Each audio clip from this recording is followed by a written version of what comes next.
Still here. Stuck in this damn jam, my man. What's up?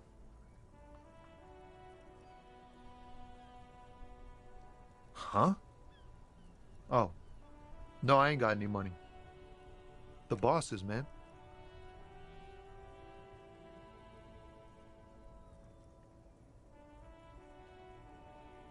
Yeah, it sure ain't good for me. Or you. I'd spare a coin or two for a city cop down in his luck.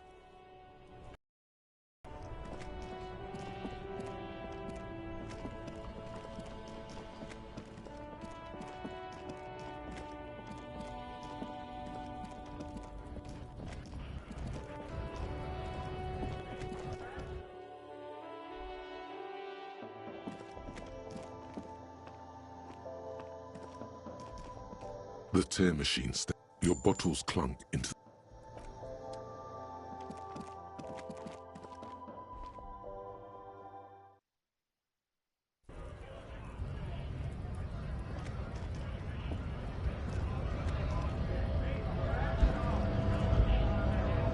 Right to work! Right to work! Shame on you!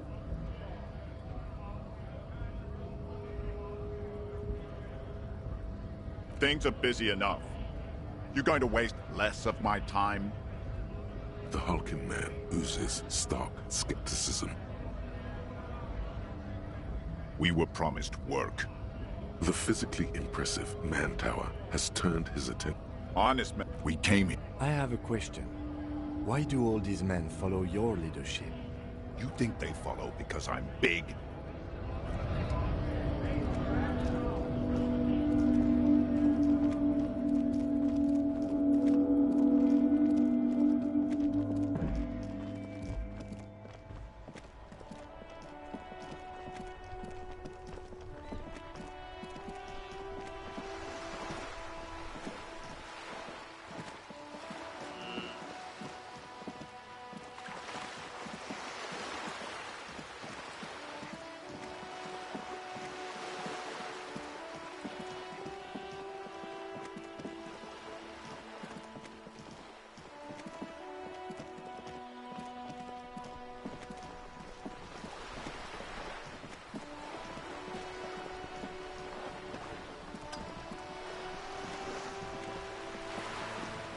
You're back.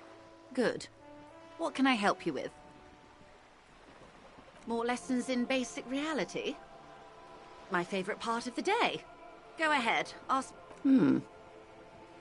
She won't maneuver her way out of this one. I am the vilest of the vile. A traitor. A devourer of nations and infants. I am an ultra. She raises the corner of her mouth, smirking, revealing a canine.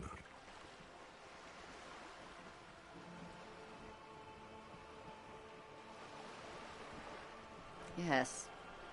I am the nether creature of the Forbidden Swamp. I pushed the king under a shit wagon and betrayed the revolution. My kind surrendered the nation to financial colonists. I can see you thought we'd gone extinct. After all, no sane person identifies as an ultra-liberal anymore. Not in broad daylight. You're a centrist at heart. A real moralist, no? Tell me, now that I've uncoiled myself, do you find me frightening? In her green eyes you see a mixture of truth and self-satire. Decades of guilt and pride. A devil, who being of great charm and guile, sneaketh into the homes of the godly.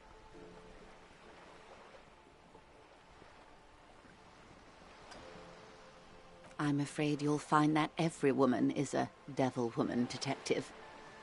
There are only aesthetic differences between one and the other.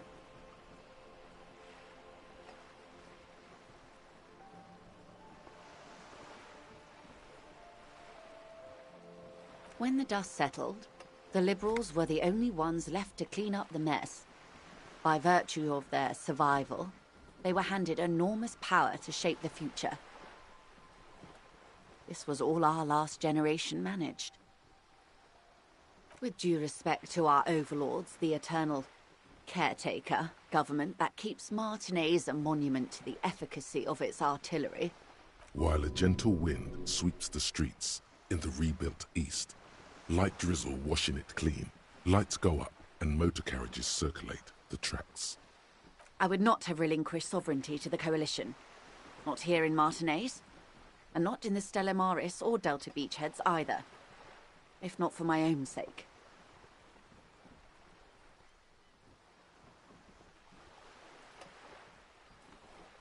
She realizes her small, cold fists are clenched. She loosens them.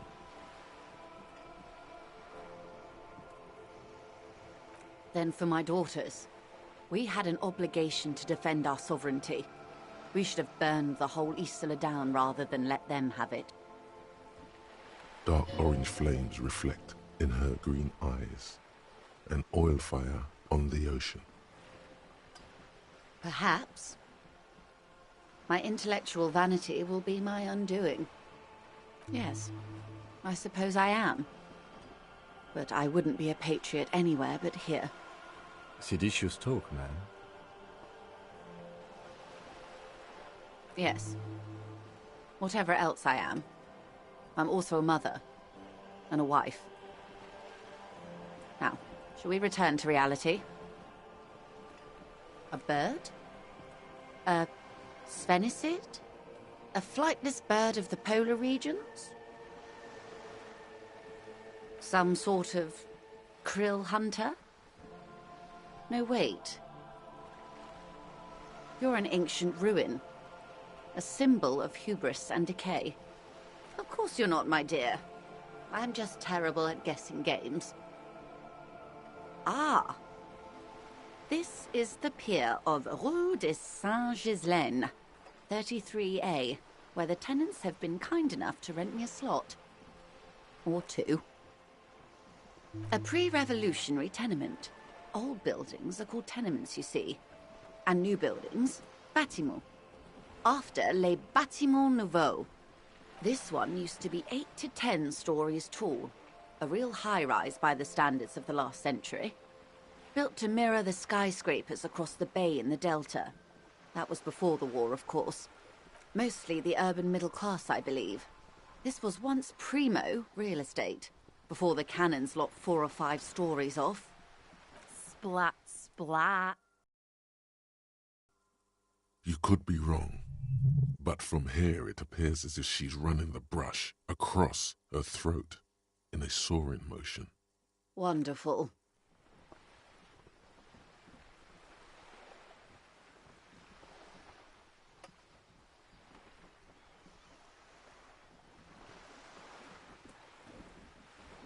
The girl in the old lady rags.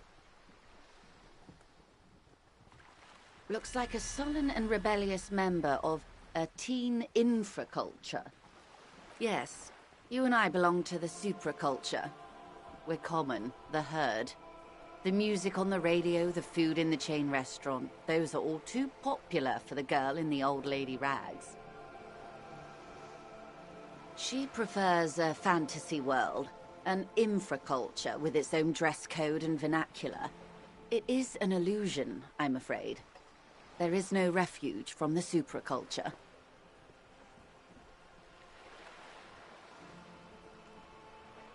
Young people who dye their hair funny colors and wear old people's clothes are stupid, and their little rebellion is self-defeating.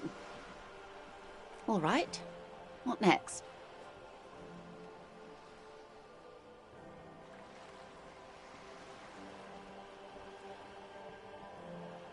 The girl in the old lady rags.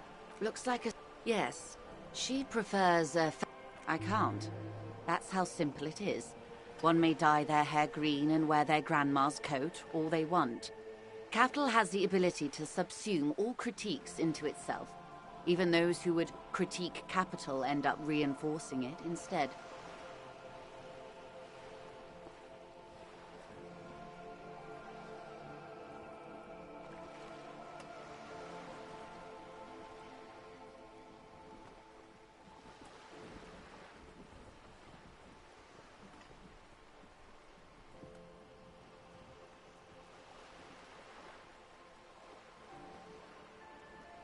All right.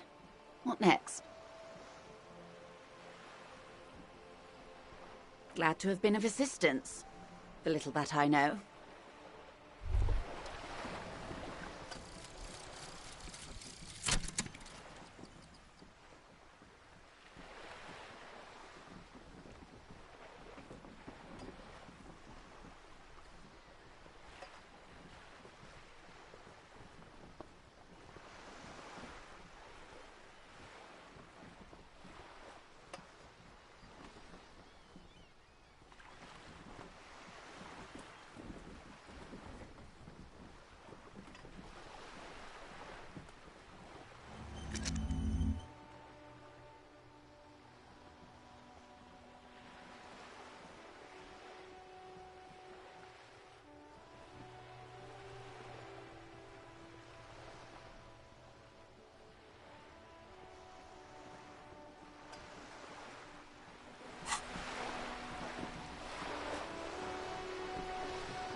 You're back.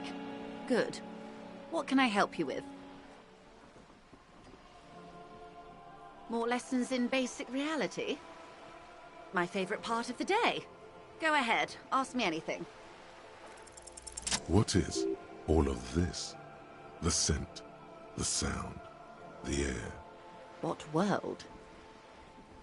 The only one, I suppose. The world of matter.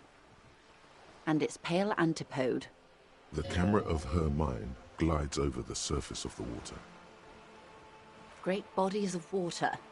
Forest-covered surfaces. Clusters of light where the cities lie. You've seen the montage. We all have. This world is enough. There is a term of endearment they coined for it, in the DeLorean century, when humanity was high on this world, discovering more and more of it, these archipelagos included. Elysium.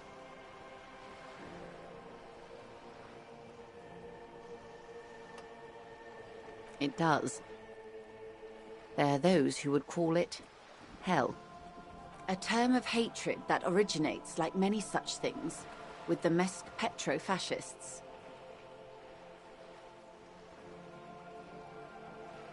Oh, you want a picture of the world? There is no complete set yet, dear. They're having some trouble reaching orbit. Great things are difficult to achieve. For now, we're viewing the world from the inside, sideways. We used to think it was a sphere, but that is beginning to look less and less likely by the day. You wouldn't know it from the tabloids, but the ORG nations have been launching weather balloons into the lower ionosphere since the 30s. ORG, Occident Reverchol Grad. There's a steadily increasing trickle of images. Between the big three scientific contributors, they're piecing together a dark grey corona. Yes. Pale covers 72% of the surface. There are grey flares and prominences, even arcs above entire isolas. The images are blurry, but if there was a sphere in there, it certainly looks like it fractured a long time ago. A cold fear seeps into you.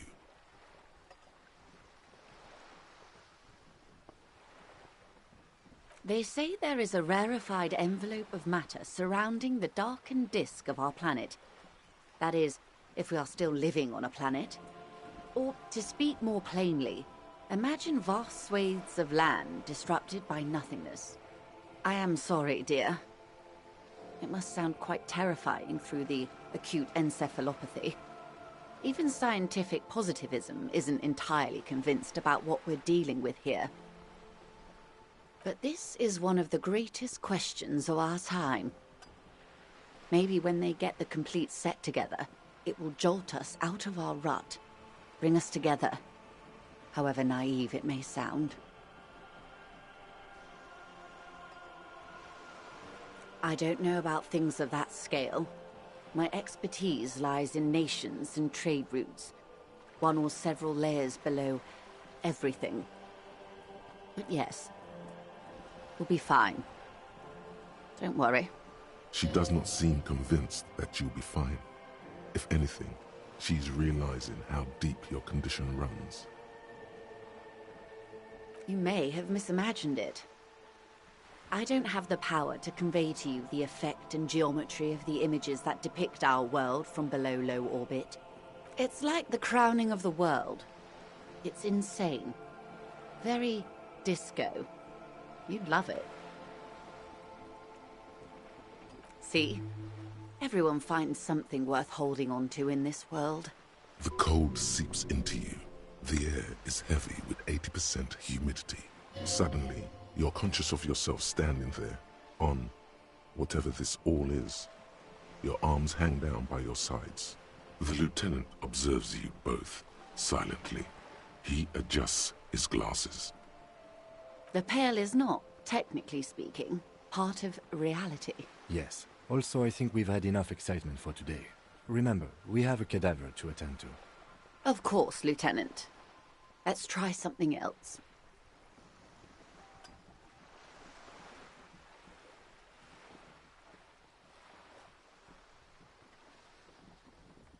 Ma'am, remember you are dealing with a very sensitive and impressionable police officer who is still recovering from a recent medical episode. The Lieutenant's right. Let's change topics. What do you want to know?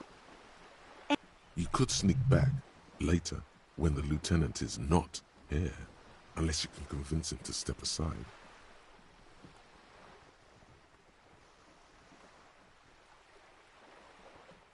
Glad to have been of assistance. The little that I know.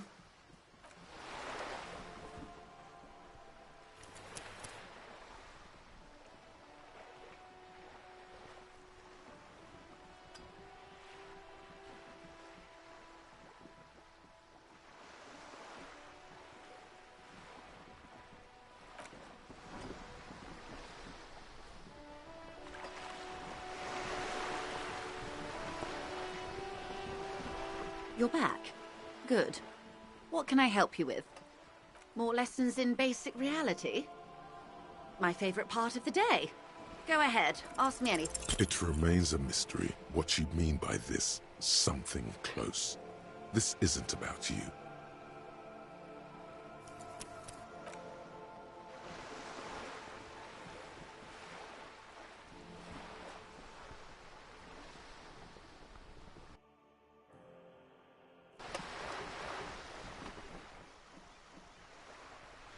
You're back. Good. More lessons in basic reality? It remains...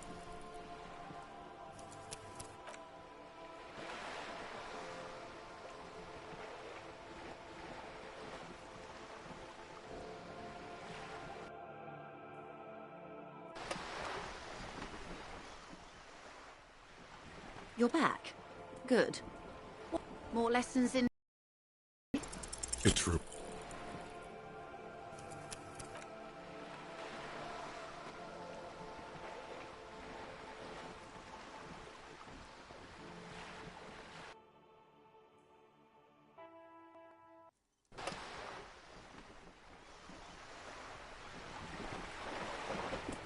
You're back.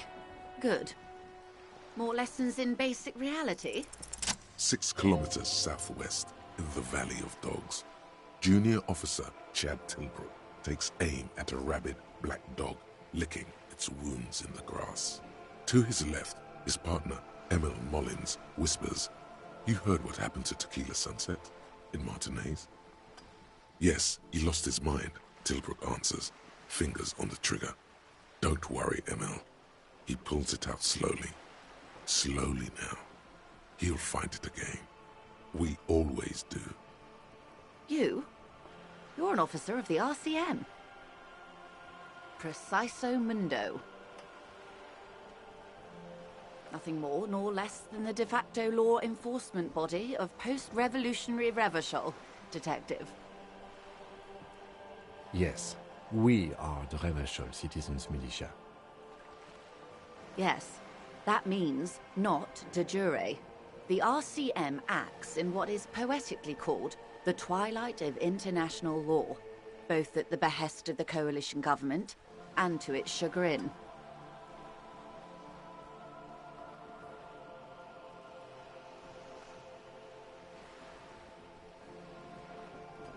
The RCM's responsibilities are defined by the Emergency, Wayfarer and Aliments Acts, 3 pieces of legislation keeping the city in a, let's be honest, laissez-faire stasis to the benefit of foreign capital. All 3 are good to know when we are out policing.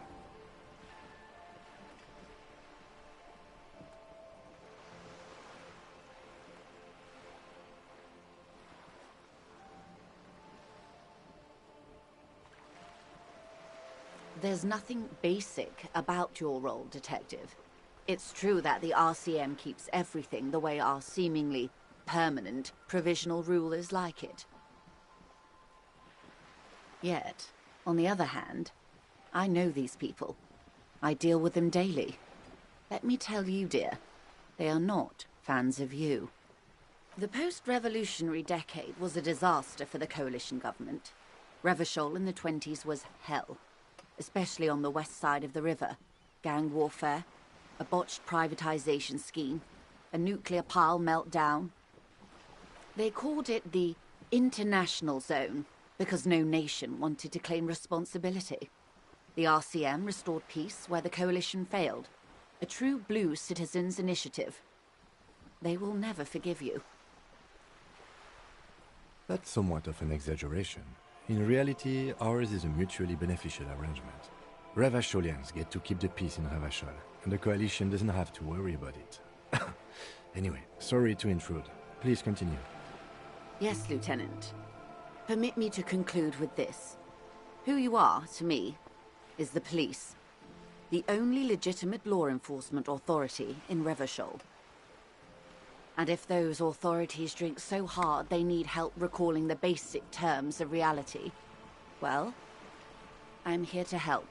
Nothing more nor less. Yes, we are the Revachol Citizens Militia. We are. Yes, that means... Permit me to conclude with this. Who you are to me, and if those authorities drink so hard they need help recalling the basic terms of reality, well, glad to have been of assistance. The little that I know. It's quite... Ingredients for what, ma'am? Meth and dextroamphetamine, GBL and various synthetic psychedelics. Honestly, it might be quicker to say what you can't make from the stuff. Yes, after they clear the terminal, we lose track. The actual production is taking place at various sites in and around Jamrock Quarter, north of here. Wildpine seems to be well apprised of the local drug trade, ma'am. Do you mean to say the Union also produces the product? We're in logistics. It's our business to know. And no. As far as the company knows, the Union does not produce it. They transport the ingredients. Yes, but you won't get anything out of Evrat and the Dock Workers Union. Still, every chain has its weak link. The lorries. Someone needs to move the ingredients from the harbour into the city. Once they reach Jamrock, they're distributed to a network of local manufacturers well beyond our grasp. Perhaps you've noticed that a number of lorries are tangled in a traffic jam at the roundabout just now. Interview the drivers who are still hanging about. One of them might be waiting for a crucial shipment. Her irises are light green, like the river Esperance in bright daylight, upstream where it's clearer. I'll be explicit. If you find this driver, I will share company secrets with you.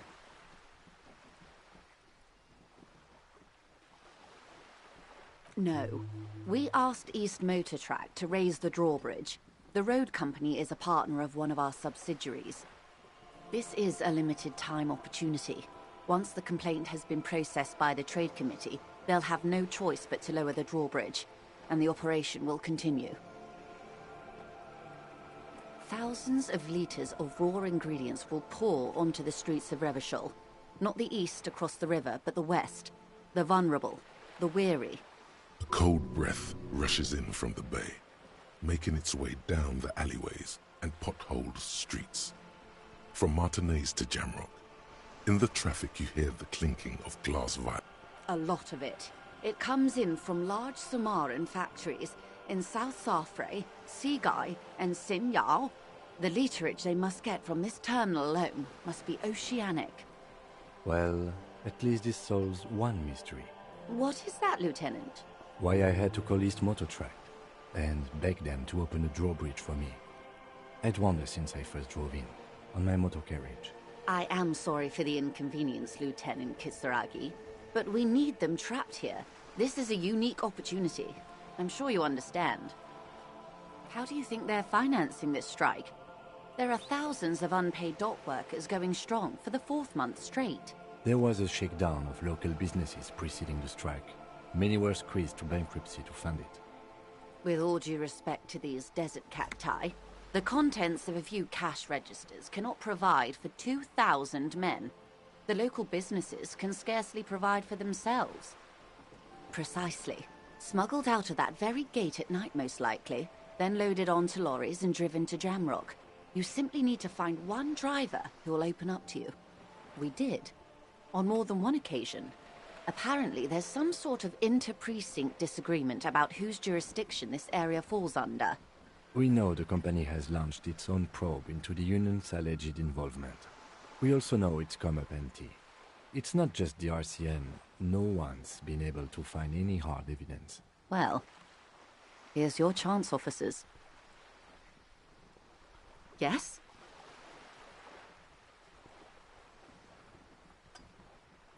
Excellent. According to my reports, there are at least 3 lorry drivers lingering near the roundabout. Hopefully one of them will know something. It may come to nothing, or it may just blow the case wide open. I can keep the drawbridge up for a few more days at least. In the meantime, let me know if there's any other way I may be of assistance.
Now it's turning into a kind of a snow limbo, man.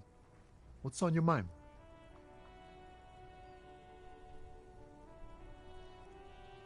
Ah, man. Me and narcotics go way back. Had some good times surfing the psychic waves of my own consciousness, you know?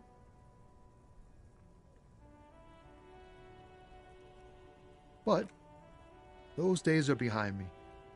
There are other addictions in my life now. Why the inquiry, my man? Hey, man, that's serious criminal talk. Are you trying to pull some sort of an entrapment thing on me? Then what's your deal here? We have a credible lead, sir. Someone on this roundabout is waiting for a bulk shipment from the harbor to load it on their lorry and drive it to Jamrock.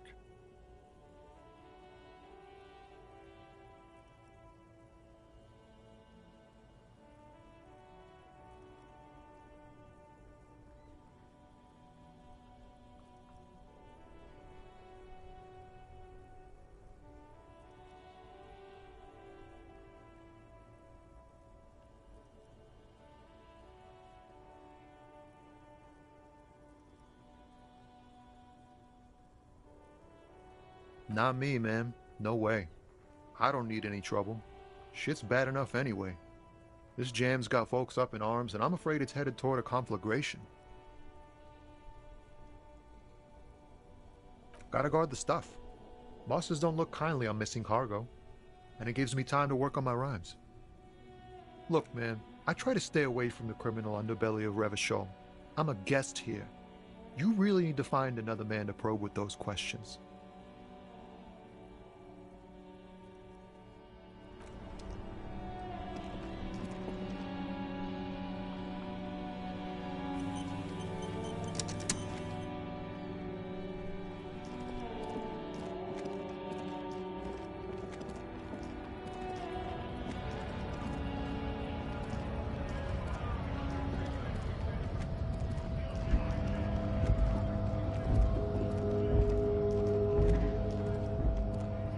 A lorry stuck in. The windows are clear. They've been recently washed. You can see a lorryman's cabin. Likely, yes. This guy's proud of who he is. Drapes it all over his machine. There he is, in front of Rita, smoking nervously.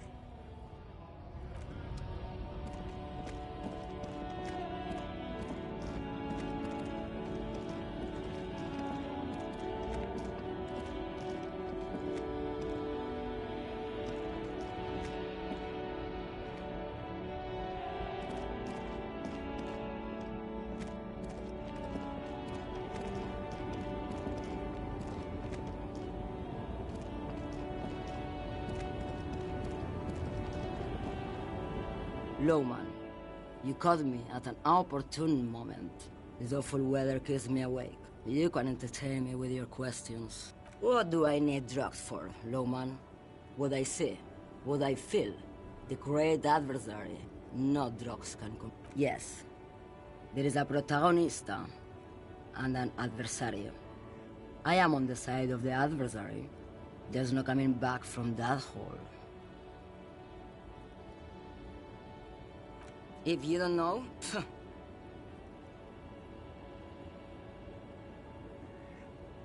you're mad, Lowman. What of it? Maybe. Probably not. Makes no difference to me either way. Just this month, I made half a dozen trips from Saramiriza to Grat, on the U41A. What do you think they take from Saramiriza to Grat, Lowman? No. Lowman, diamonds.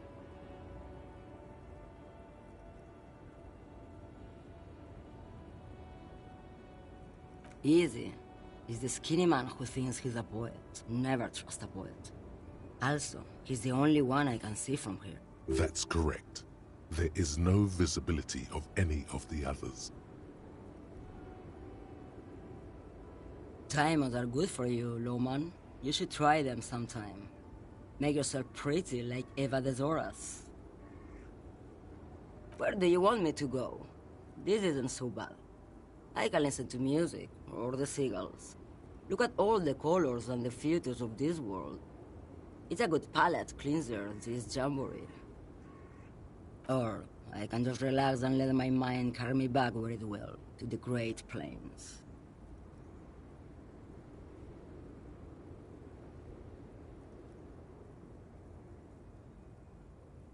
I think we're done here, no?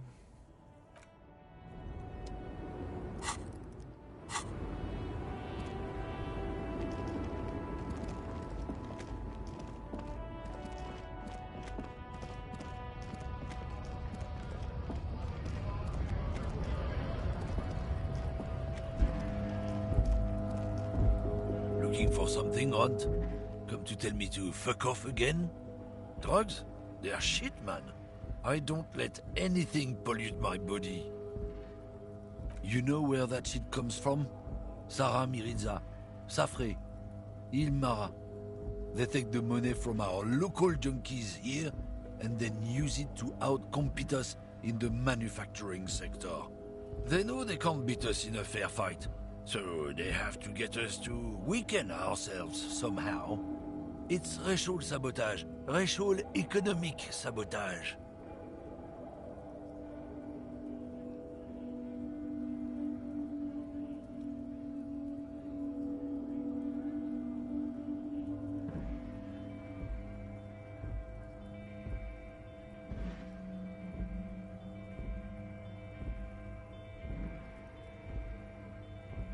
He eyes you warily, unsure how to respond.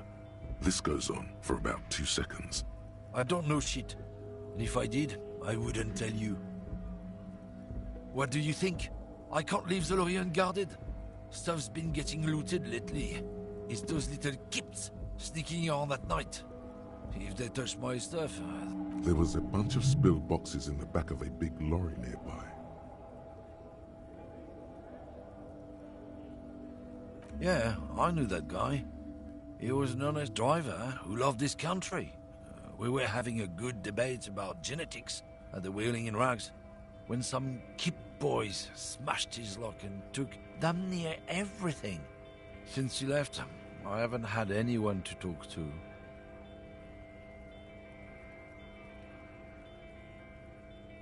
It's a fucking travesty, is what it is. Isn't it obvious? Fucking Sealang, that beady-eyed South Samaran. His little side business is a scam. I wouldn't be surprised if he was peddling drugs as well. Of course he's a lorry driver. What? He tell you he's just some simple businessman or some shit? His tribe are natural liars. It's in their blood. He's your man, all right. 100%. I wouldn't be so sure about it. Not until we've heard what Sealang himself has to say. Guess so.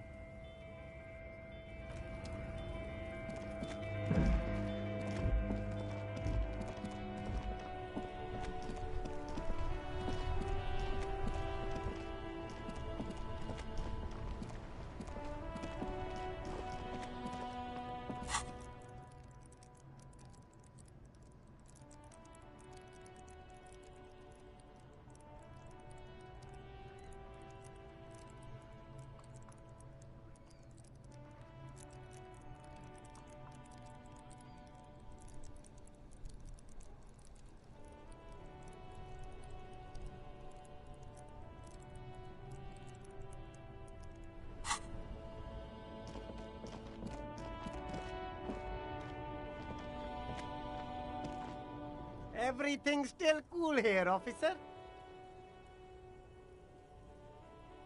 Drugs? I don't go in for that, officer. Drugs ruin lives. Unless you're into drugs, of course.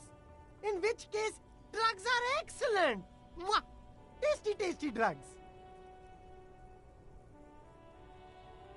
That's very cool. A lot of the coolest detectives do drugs. Sadly, I don't have any... Sir, it appears to be true. No drugs in sight. Not in the box of sunglasses or under the speakers. That's cool. Especially after After you already said you're into them. All the coolest detectives in the movies do drugs. And are very conflicted about it. Still, that's even cooler. You investigating that and all. But I am not a lorry driver. I'm just a street vendor. I don't know anything about that. Who said that? It's the fat racist, right? I bet it's him.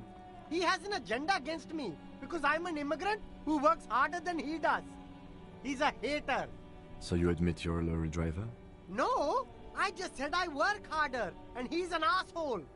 I'm... Realizing he can't get out of it. Smart man. Okay, maybe I'm a lorry driver too. A little. But that's not the most important thing about me. That's my day job. This is my dream. No, I just forgot. It's such a small part of my life. It's in the rear view mirror now. Nothing. I told you. I'm not a dumb guy. I don't get involved with that crowd. And what crowd is that? Crowd. You know, the drug crowd.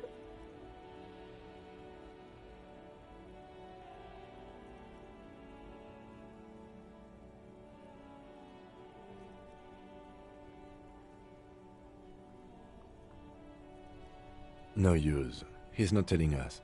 He's too afraid. We need to take him to my station and ask him there. After we've called his boss. Okay, look. There's bad people doing bad things here. That's all I know.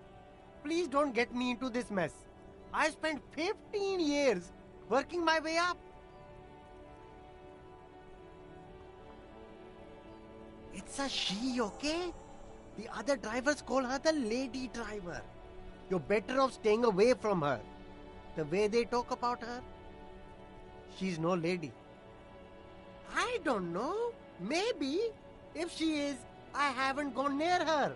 I don't get involved. I told you. It could be. She was strange. All of them. I don't know. I told you all I know. Are we cool now? I really want us to be cool now. Who exactly is talking about this lady driver of yours? The racist or the other one with the tattoos? All of them. Even the ones who've left. All right. I scored. Let's cap this off with a purchase. You can walk away from here with funky sunglasses, detectives. Both of you. There are clothes inside. Cheap second-hand clothes. Don't be shy. These are premium class clothes. Good quality fabrics, best retro design. Save the economy with your style of... You find your hands deep in tattered and faded garments made from weird polyester blends that make your body itch and sweat in all the wrong places. The box smells like cat piss or like an old person with no money. Economical, but also trendy. Look first-hand, buy second-hand. Keep the economy moving. Something cold grazes your hand. Synthetic and sleek. A windbreak. Practical, and yet it may deaden your senses to the world around you. Possibly because of the awful typeface. Good choice, officer. Mega sporty. And it's only $4.50 for you, sir.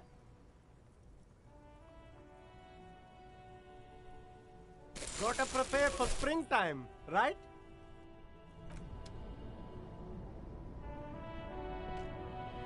You see two lowly, defeated speakers, thralls, slaves basically, perched atop them like conquerors surveying the land. A pair of found, durable wear sneakers, ultra serious. I can see you've a taste for luxury, officer. Can't keep your eyes off those sneakers. These once respectable speakers have been conquered, reduced to a mere prop, but a small heat emboss on the veneer reads, Solidarity Aid from the... No, don't look at the speakers, officer. Look at the sneakers. The sneakers are the stars here. These, officer? These speakers are Samaran garbage. I'm ashamed to even use them for props. Don't waste your... No way, officer! These aren't for sale. They're bad speakers. Low-fi socialist junk. Well, if you want them, but see, they are the pedestal for my sneakers. If I let go of the speakers, where will the sneakers go? I can't leave premium lifestyle sneakers on the ground. If, on the other hand, you wanted to buy the sneakers too, I could maybe throw in the speakers for little extra. 50 cents? A pair of Faun Ultras. The design is impossibly sleek and simple. A futuristic silhouette with a sleek monochrome colorway, a jet black upper, and a silver-lined midsole. Those sneakers, mister. Those sneakers are the latest Faun sneakers. Super air, super fine, super cool. Only 50 real.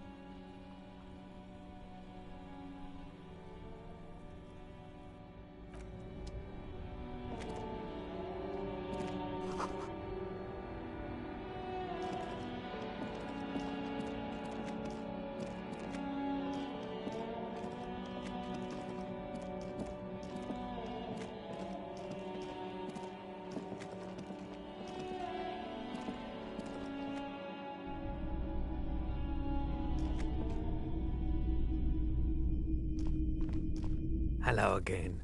How can I help you? Let me have a look. Anything else you're thinking of selling?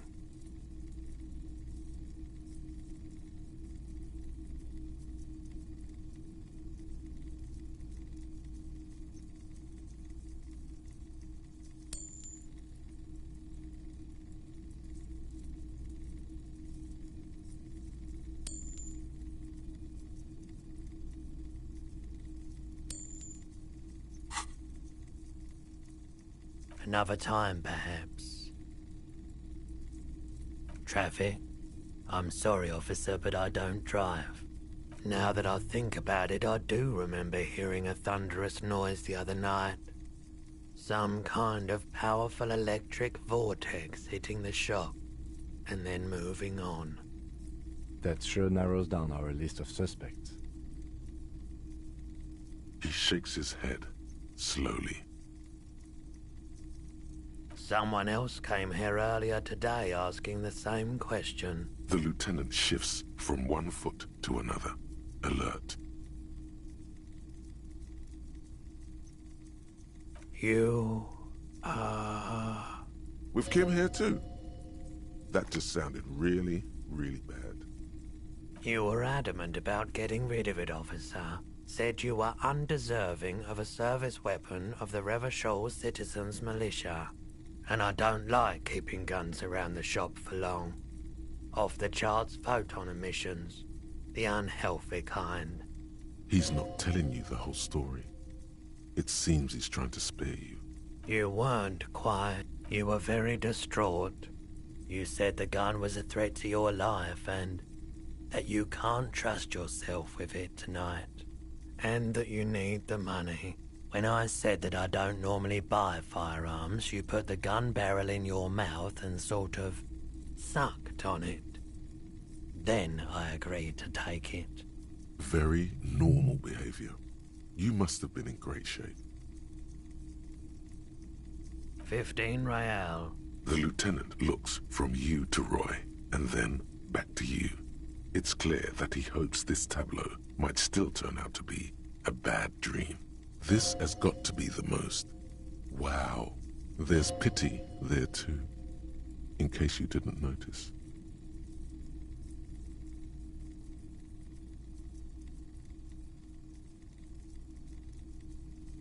No apologies necessary, officer. She didn't seem like a policeman, although she kept referring to herself as a pig, which was odd. I found her interest in the gun a bit. Truth be told, she was terrifying. Right, so let me get this right. You sold your sidearm, issued by the Citizens Militia, and now a civilian is running around the streets of Martinez with it? Miraculously, his face does not reveal what's happening inside.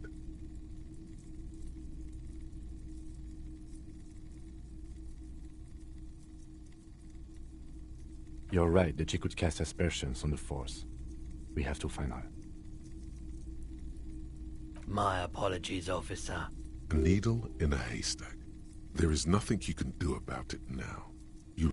Of course.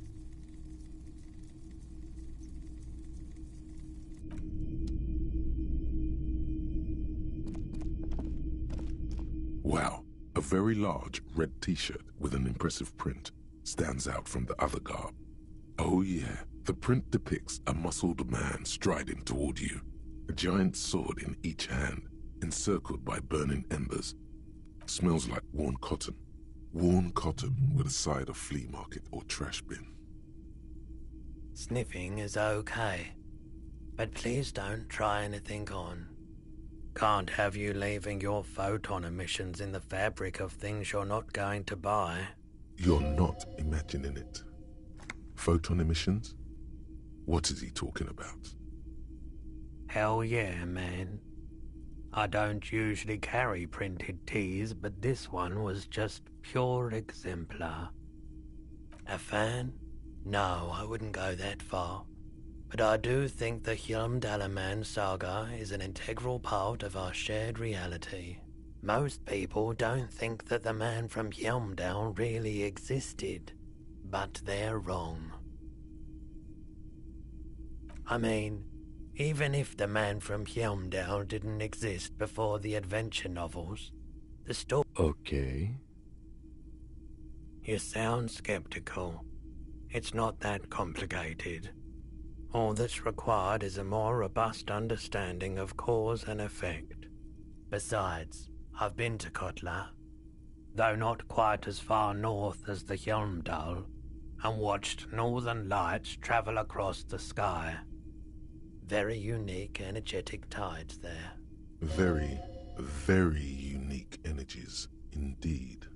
Geomagnetic ley lines, one might even say.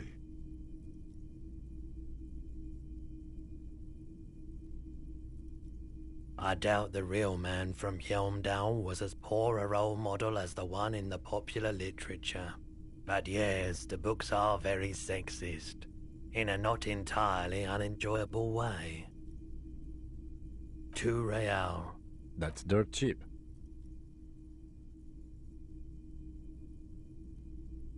But why?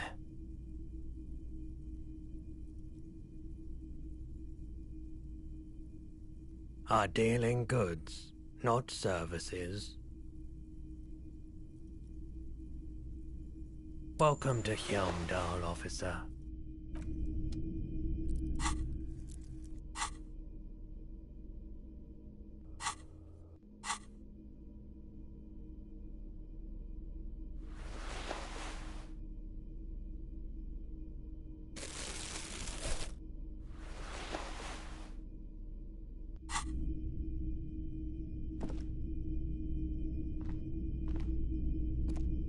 A typical Martinez streetlight sits among assorted floor and table lamps.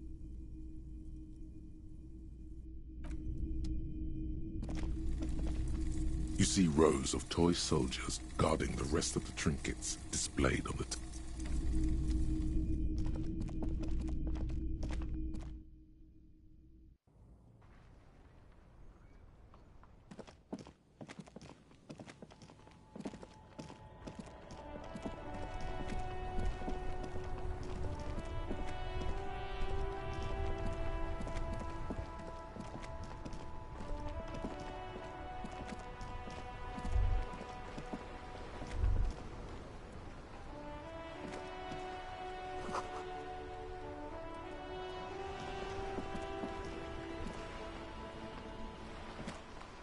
The purity of snow always reminds me of the...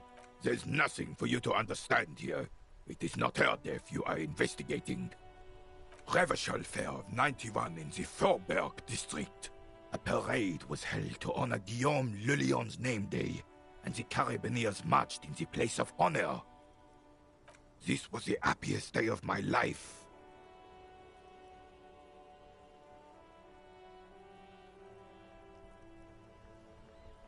I was 22 when I returned from King Guillaume's Akira operation in the south and found my sweetheart in the arms of this wretch. I won her back. But while I was dealing with some issues, You were like a dark cloud sucking the joy out of every living thing around you. And you hurt her. Dark cloud. That sounds unpleasantly familiar. Those days and memories are gone. The old soldier says nothing, but when his glance quickly runs over Gaston's face. There's nothing for you to understand here. It is not. Absolutely not. She died of pneumonia in her bed at the age of 79. This is highly usual. His face is motionless, like a marble mask. He doesn't comment.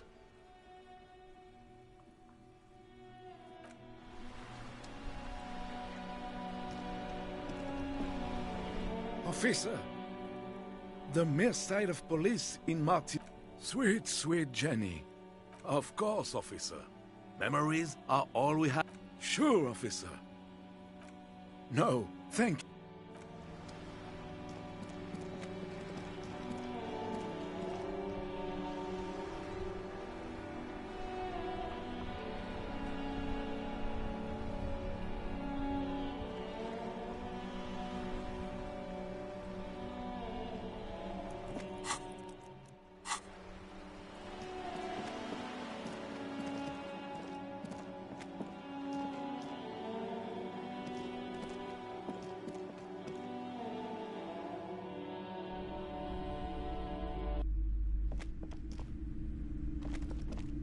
Hello again, esteemed officer, and welcome to Crime, Romance, and Biographies of Famous People. Cursed? Who said that? Annette? I will have a word with her. This place is not cursed. It has a robustly magnetic energy. Good.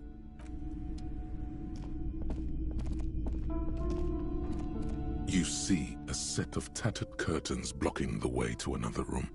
A strange cage-like trinket dangles from the curtains. Excuse me, officer. The back room is strictly for employees only. Nothing. Now please go back to browsing the books. Don't you feel compelled to look at the books? The books are all you care about. Oddly enough, the more she tries to draw you away from the curtains, the more alluring they become. You see some kind of charm, an irregular polyhedron assembled from bones, sticks, and straw. Inside, aside from poking at it suspiciously, there is nothing else to do with the fishhead charm at this time.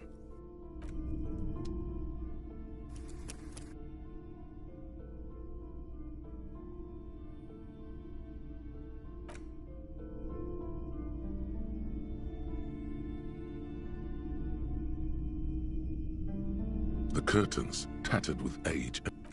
Just as you're about to pull apart the curtains, the petrified voice of the shop owner cries out once more. Sir, don't touch that. I told you it's off limits for the customers.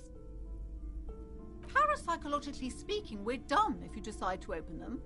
I won't be held responsible for the consequences. It's too dangerous. She looks away, mumbling. Why is everyone always messing with the curtains? Why can't they just buy books like normal people?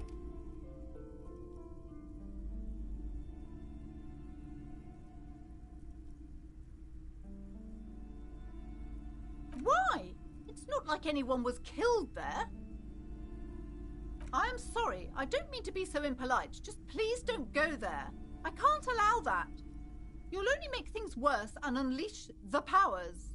The curtains do seem frail suddenly. Not robust enough to contain a slippery darkness. No, it's just a storeroom for the employees, I told you. Now please step away from the curtains. You do? My God, even more reasons not to mess with the curtains. Just step away, dear. No! Please just talk to me, officer. Come here and let's talk this through before you decide to do anything extreme. There is something mysterious about the curtains. The curtains, tattered with age and covered in dust, hang before you. You see a dimly lit room full of dusty furniture and trash. A doorway stands in the back. covered in dozens of scary little cage-like trinkets, your shadow looming over it like an omen.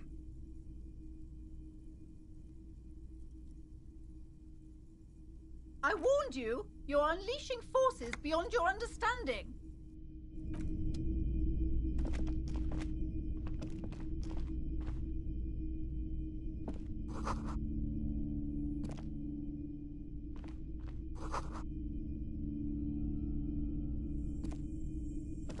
A heavy door with a missing handle stands before you, covered in dozens, if not hundreds, of little oddly shaped trinkets and charms. What if you just break it down?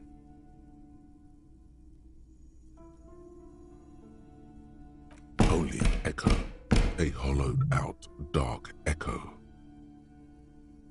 That's right. Take in your surroundings. You need to have a solid ground and a proper posture if you want to succeed. Steady breathing, solid core. You've got this. With one shoulder forward, you're ready to smash into the door like a battering ram. The room is dimly lit and littered with old barbershop rubbish, but the path to the door is clear. It's made of a solid block of wood, but it has stood there for ages. The hinges are old and coated with a carmine layer of rust. It should be doable.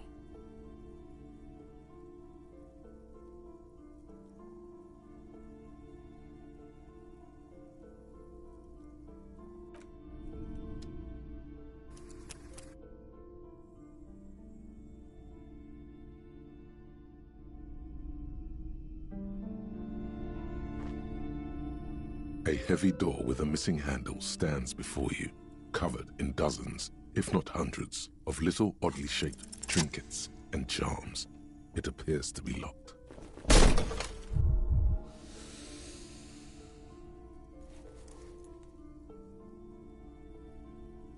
You smash into the wood and see a small crack appear on the doorframe.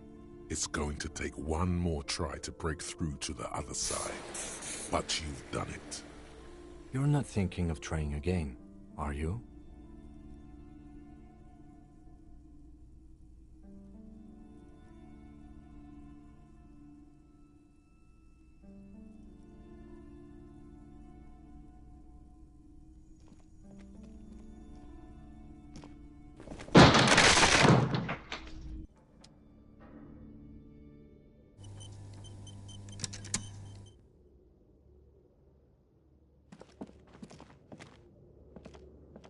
What is this place?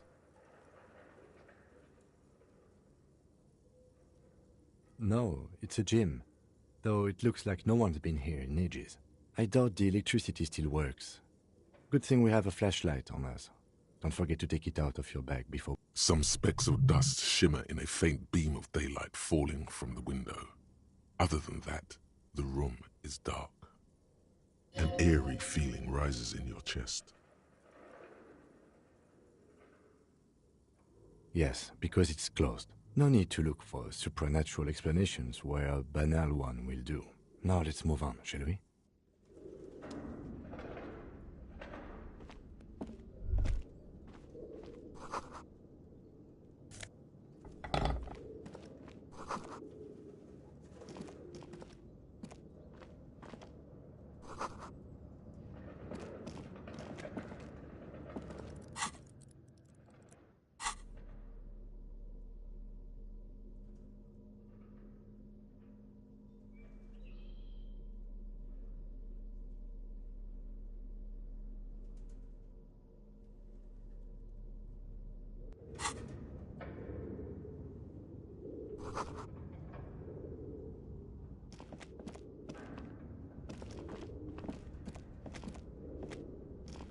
A barbell lies on the floor.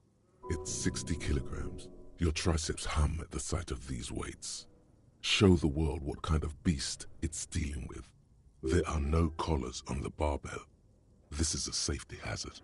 Why does it feel so familiar?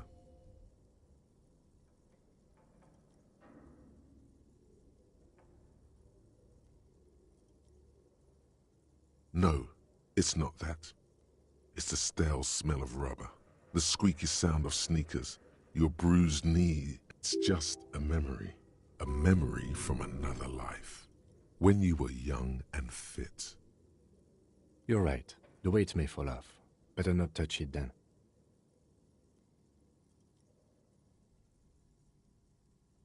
It would be a violation of EPIS safety regulations if the gym was still operating, but it isn't. No one's supposed to come here anymore.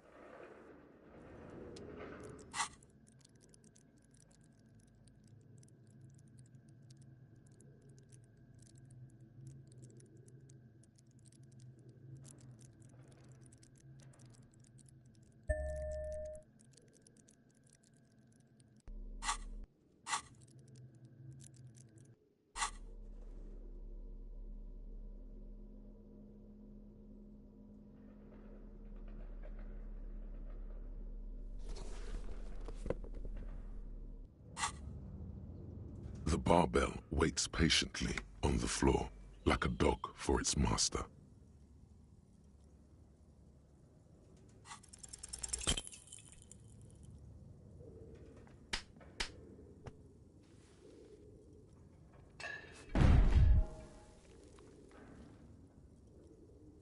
You manage to hoist it off the ground, but the barbell feels wobbly and dangerous.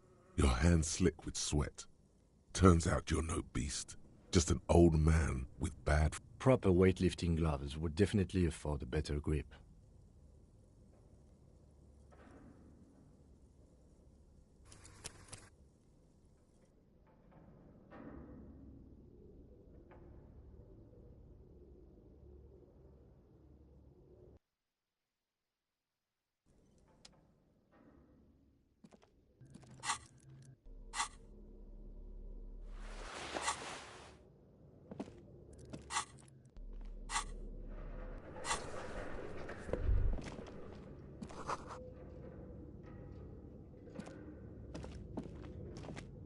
A barbell. It's six... There are no... Why does it feel so familiar?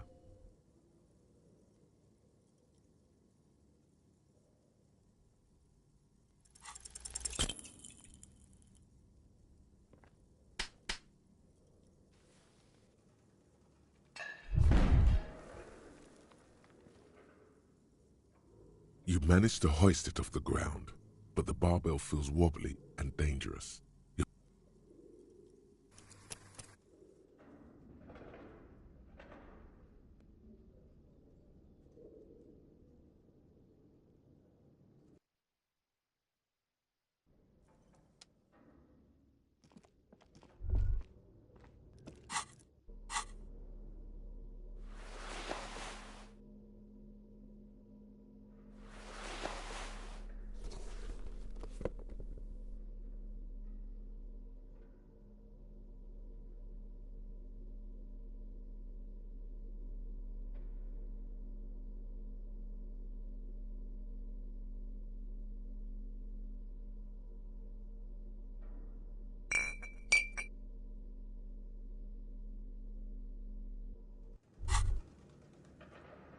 Well, hello. Some light reflects off the green glass of the Commodore Red. The gods have been generous. Better pop it open before they change their mind. Wow, the gods of mass production have made this alcohol container laughably easy to open. A child could have done it. There's a satisfying pop as the cork jumps out, and the hair on your back rises like an army at attention. You've been here before. Welcome back, detective. Nothing. Mental stuff. Nothing to be worried about. The golden sun melts down your throat. Its rays filling your nostrils with sunshine. Your stomach melts from it into a happy, gooey mess. So does your mind. All the bad things are melting. You're you again. A real cop. In the bottom right corner of the screen, there's an alcohol button. From the void we came, and to the void we must return.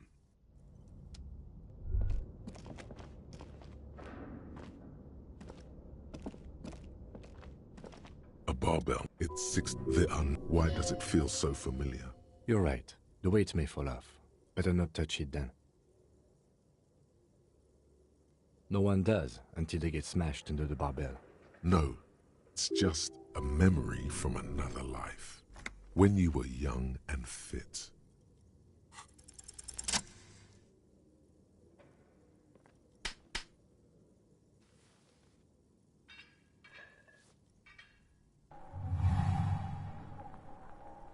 Conjuring up an inhuman amount of strength, you raise the barbell up in the air. Your biceps tremble, but you're a savage. This is a children's game.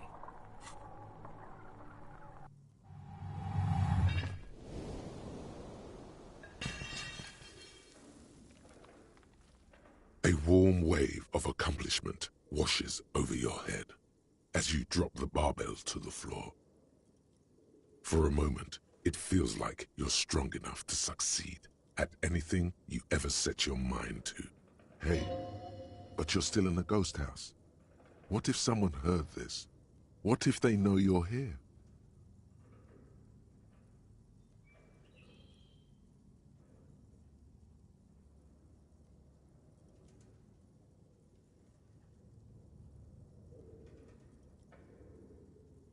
Good technique.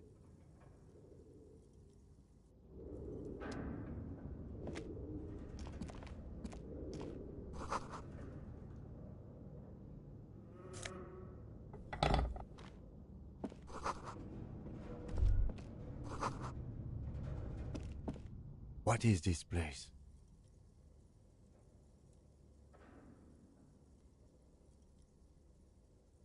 We don't have to explore an abandoned gym, you know?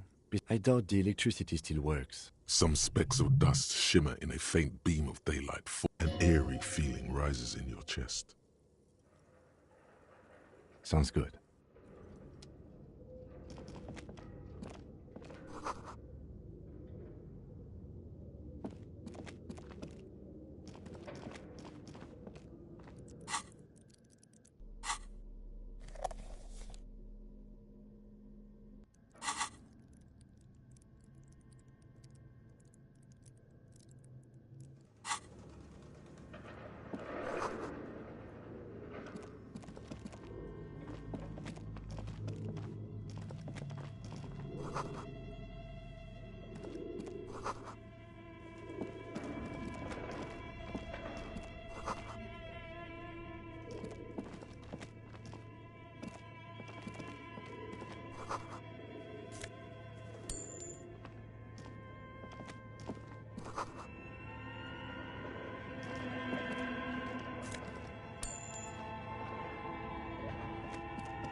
Your flashlight slides over an old green chalkboard covered in scribbles, sketches, and schemes like some ancient cave mural.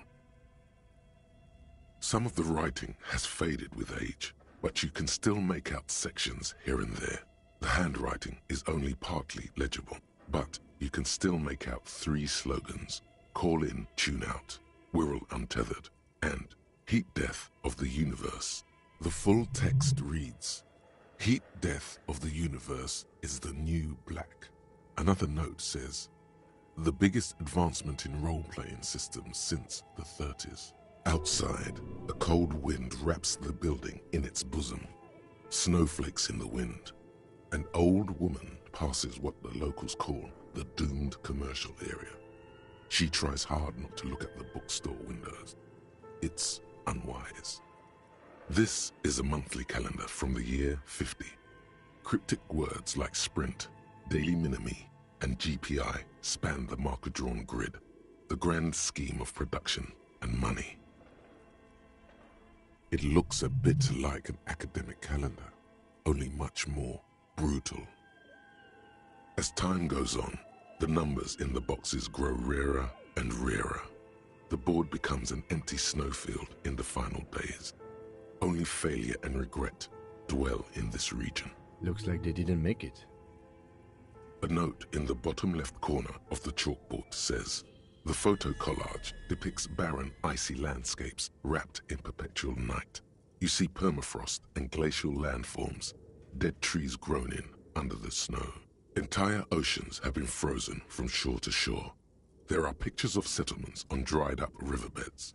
Albeit dark and cold, this vision also feels cozy in its own way, like eggnog or morphine, a much-needed respite from our own." A pinned postcard reads, "The heat death scenario, a desperate fight for geothermal energy engulfs the world as Wirral becomes untethered from its sun." Kingdom of Conscience. The Kingdom of Conscience will be exactly as it is now. Moralists don't really have beliefs.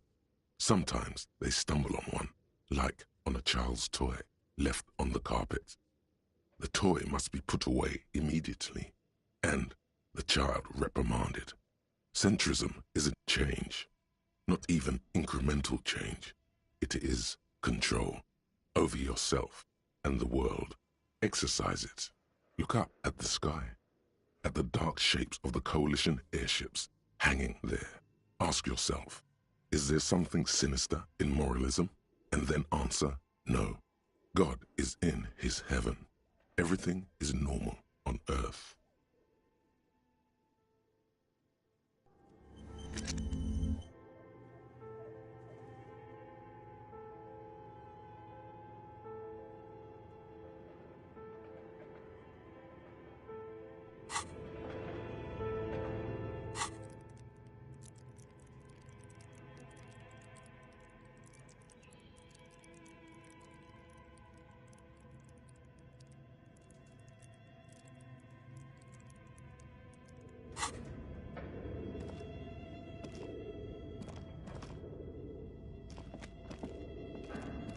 Your flashlight slides over some of the right. These lithe, pointy-eared creatures appear to be different types of welkins. You make out autumnal candle welkins casting wax-based magic.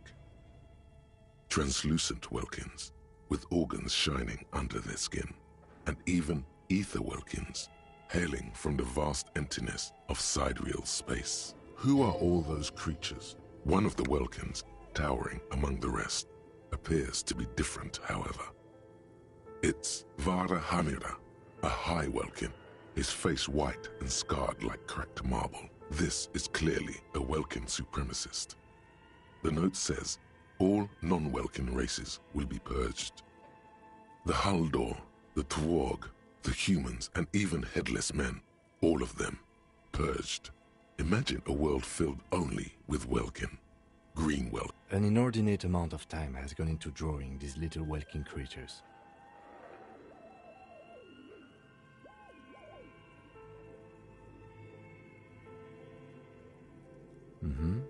Political commentary.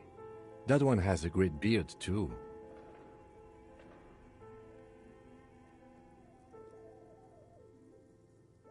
This looks like concept art for a project. It's not really real. Some people really like building a world, I think, even if it's just for a game. Just look at those details. So much effort.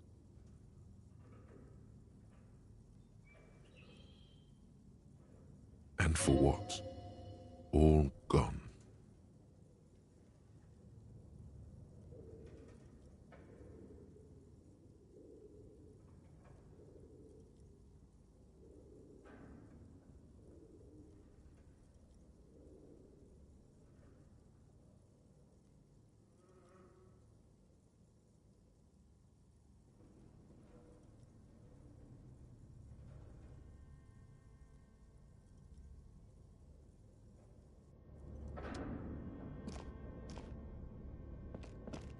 This old fireplace is covered in lines drawn in blue and red marker, the mesh spreading over the stone like blood vessels on alabaster skin. It looks ghostly and strangely ancient. Radio frequencies, it seems. UKV 123. Unclear. It looks like a cardiovascular system split into veins and capillaries. You think so? The web is comprised of radio stations, all lead back to one red heart, titled the Game Master frequency. A note says, this one can listen in on any station it wants. Looks like a surveillance program. Whoever decides to call in to a call-in station, a list of names under the stations suggests people across 6 Isolas would be playing Muindi, Insulinda, Kotla, Grad, Samara, and even Ilmara. All of this is gone, left unrealized. There's no way a little basement studio working here could pull anything like this off. My God. It's as if the less money they had, the more ambitious their project became. The schedule. I know doom when I see it. The company was running out of funding. Nothing. It's just lines on marble. An echo from times long gone. No one has used the fireplace in ages.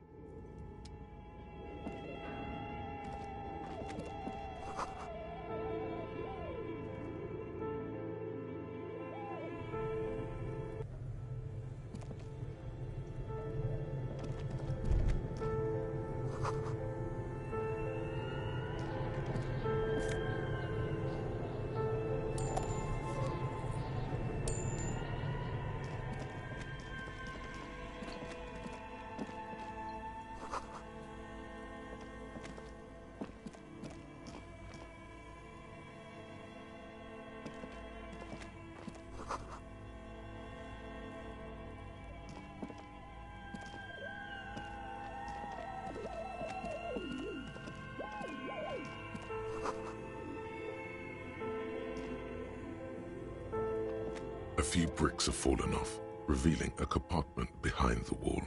It's too dark to see in. There is, yes. And there also appears to be something inside the hole. Interesting. Do you want to take a look? Your hand reaches deep into darkness and spiderwebs. Rummaging around, you find rusty rifles hidden away. Are these any good? Most of them are rusty and inoperable, like the rest. But one catches your eye. A bolt-action model. That's a rare sight. Seems to no longer be functional, but still a beautiful thing in its own way.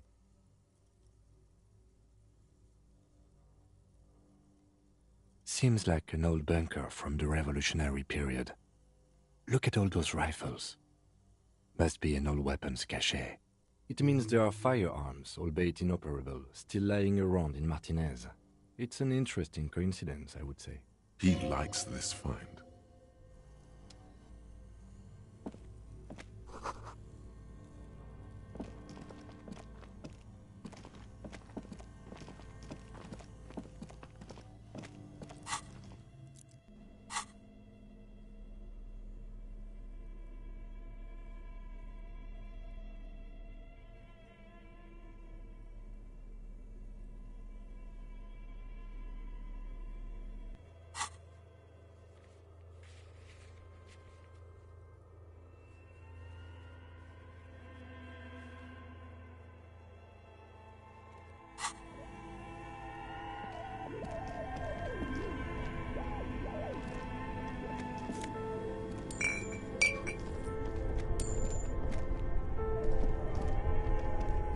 Two cables are plugged into the breaker box. The red one leads off into the darkness, while the black one seems to be feeding a buzzing little fridge-like thing in the corner. Rip the red one out. Look how giant and red and inviting it is. Don't rip the red one out. You'll awaken the ghosts.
thick layer of coal dust covers the furnace, coloring it pitch black.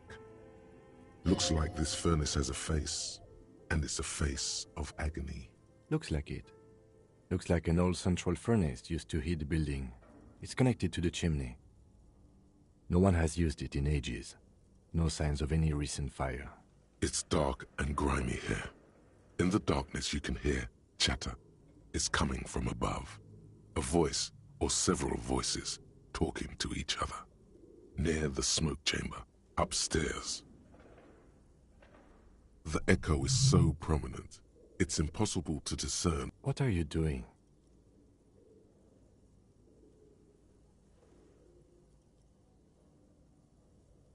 Wait, really? We should investigate, see if someone's upstairs. A lush layer of coal now covers your skin, sinking into the wrinkles. Your hands look ancient. Maybe you could paint something with this coal. Leave a cave painting for future archaeologists. No, that would be stupid. Still, it's good to have this dirt on you. Real men wear coal for makeup.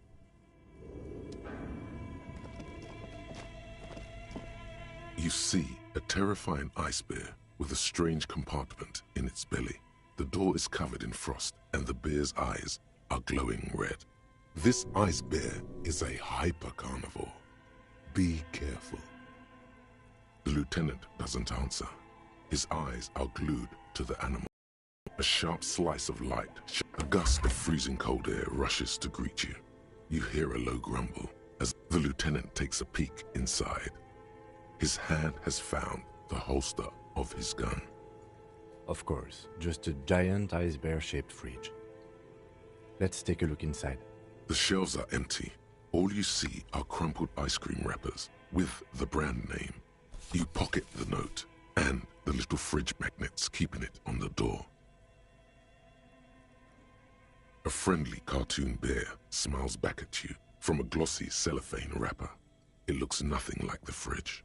The paper still smells of vanilla and chocolate. Good question.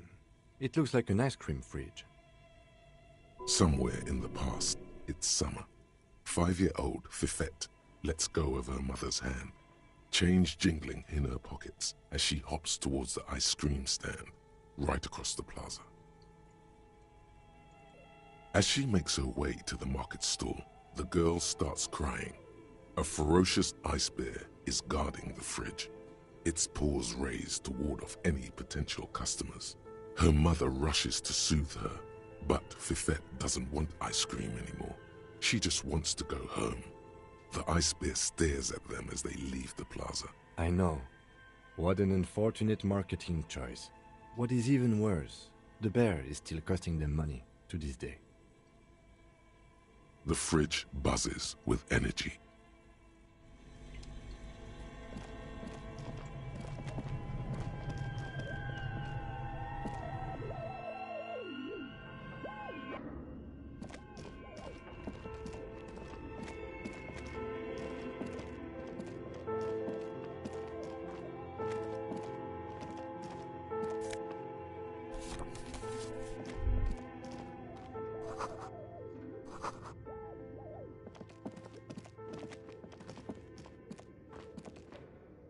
An iron safety curtain curves before your eyes, folded like a bellows.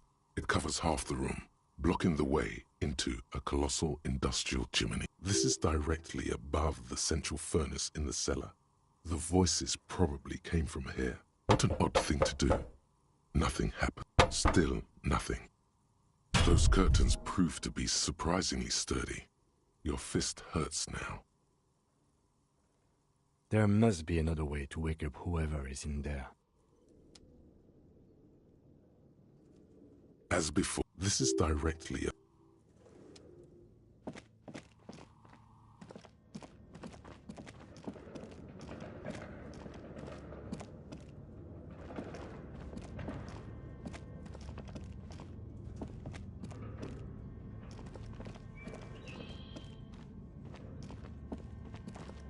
This appears to be some kind of machine with a cube-shaped heart and a wired framework. A radio computer. Just sitting here without anyone inside. What he means is that these things cost money. Why would anyone just leave it behind? We have one of these down at the station, but I never really learned how to use it.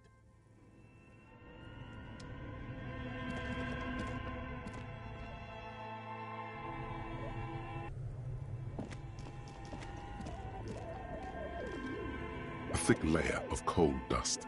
A hollow ring echoes through the furnace. Your toe hurts. It's dark. The echo is... What are you doing? Wait, really? Maybe it's coming from behind. We should ask the lady in the bookstore what's going on with these curtains.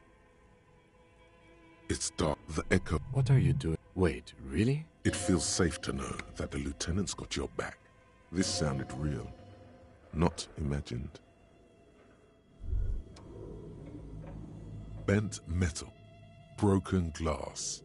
Your path lies strewn with the broken forms of everyday objects. You are the destroyer, the bane of inanimate matter. Kudos.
You broke down the back door, the wards, the door. It's all gone now. Dark psychic energy leeching onto my shop. I suppose it's all over now. I guess there's no escape. Just a door? This place is cursed, Detective. They don't call it the doomed commercial area for nothing. Just look at the sheer amount of companies that have failed in this house. I hope you're happy now. Happy that you've ruined everything. Now that you've broken the door, the curse is coming to get me as well. Host Almighty, she prays. Guard me and my honest business venture from the curse that lurks behind the door. Blessed be your name. Of course you didn't. You're nothing but a policeman. All right. You know what? I'm willing to let you investigate the doomed commercial area. We are set on the path. There's little else to do. Her facade has dropped. Now you see the curiosity behind the fear. But before we go on, tell me, did you encounter the malignant entity? Yes, the malignant entity that lives inside the chimney. It takes the shape of a woman, a witch probably. I've suspected that she knows more about the curse than she lets on ever since I first saw her.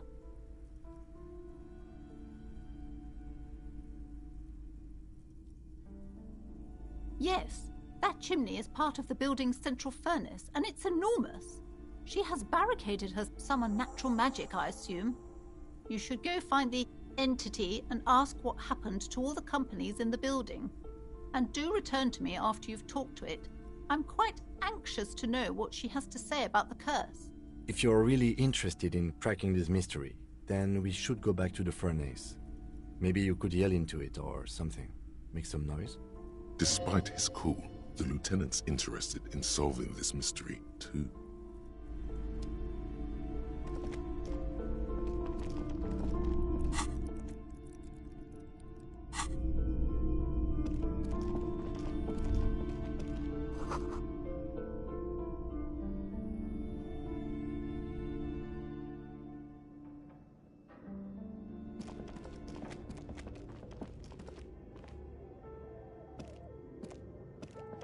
It's dark. And the flashlight works a lot better if you hold it in your hand.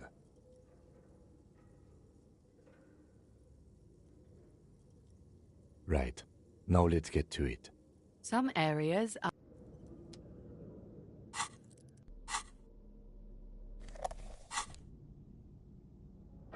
Yes?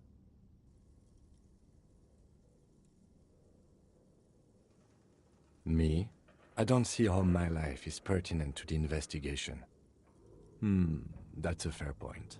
All right, for the good of the investigation, what do you want to know? What do you mean? I have no idea what you're talking about.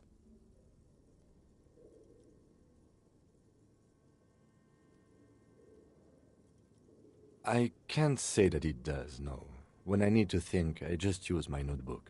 The lieutenant produces his small blue notebook and idly thumbs through a few pages. That's where his conversations with himself take place. That's correct. That makes him a Beano-clad, completely uncopped material, if you say so yourself. Are they? They're mostly just cumbersome. No. Your brain sends the signal to your lips, but they refuse the order. The eyebrow is exercising psionic control over you. It's like you're locked down. Something the matter, detective? What's going on? It's like you're a puppet in his hands. The lieutenant relaxes his eyebrow, and you seem to regain control of yourself. Good. Let's change the subject. What do you want to know?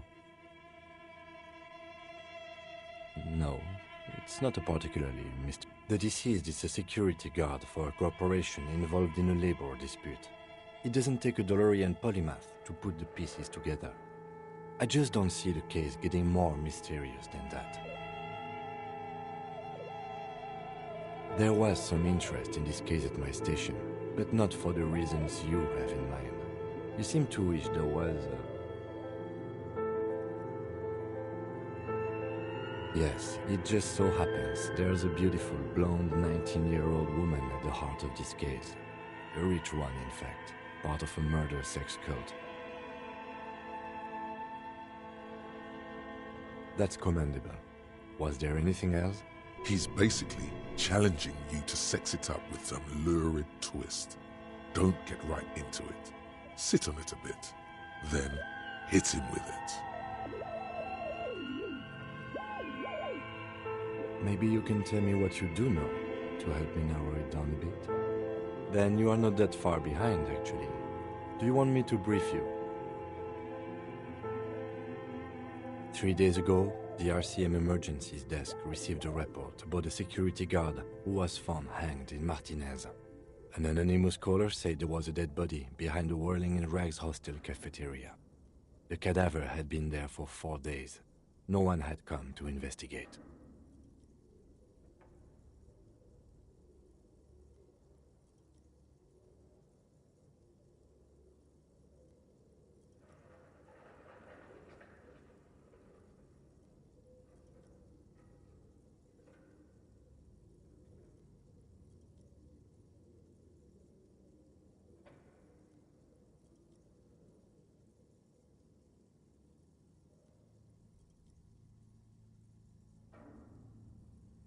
During that time, the victim had been stripped of his belongings.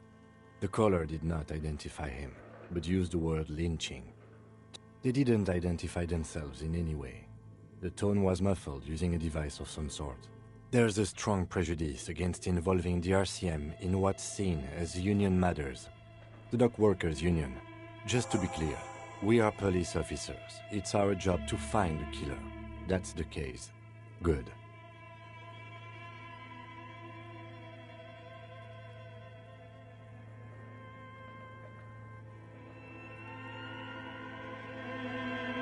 No response. He just arches his brow. Have you tried concentrating on something? There is a sudden, harsh edge to his voice, like he's tired of hearing about your affairs. Try work. The case at hand. It can work miracles. Not a fan. It's just the nature of lieutenancy. The RCM deploys a self-styled structure called the Decomptage as its chain of command. Every lieutenant is responsible for 2 sergeants and 8 officers. That means the average lieutenant has to deal. Really? You look fine to me. This psychodrama is unbecoming of an officer. Then you should consider seeking medical attention. You can use the radio in my kinema to call your station's Lazareth. Was there anything else you wanted?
As before, this is directly.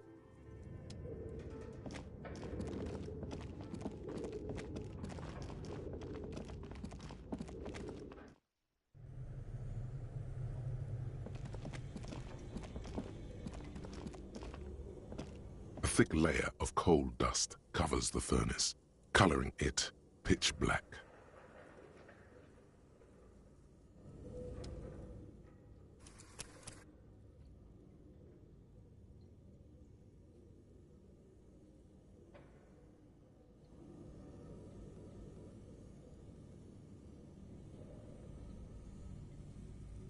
A thick layer of coal dust covers the furnace. Something breaks loose in you. A mighty bellow echoes throughout the chimney's depths. The chatter of tiny voices above suddenly cease. Then... Hello? You've awakened the entity.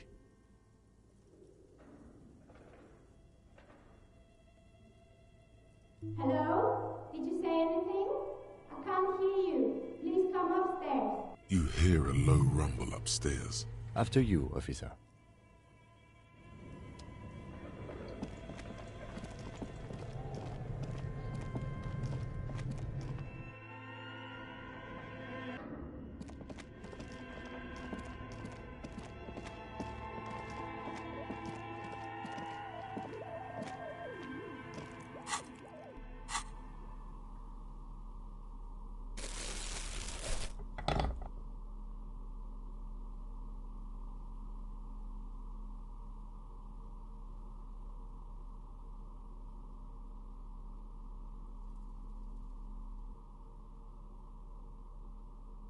The note is written with a blue pencil on a piece of lined office paper. Does it say anything interesting? This is tangential at best, but the lieutenant's detective instinct is still active. Someone has scribbled, S. I can't believe the off-site copy is still here. The illiterate ginger kid keeps stealing stuff from the studio, so I had to hide it somewhere safe. You'll find the filament memory with the off-site copy in the frozen ice cream maker. Please take it home, ASAP. It's important. I'd do it myself if I lived in a civilized place with a freezer. Take care, Suliswaf.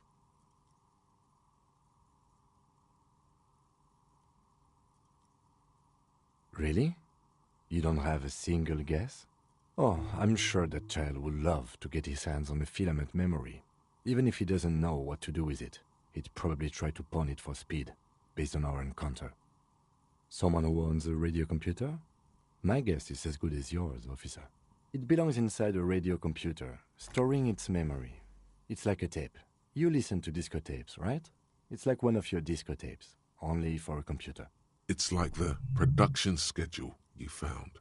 Only this one's an off-site copy. I don't know. I assume it's somewhere close to the iceberg fridge. Didn't you see one right next to the breaker box?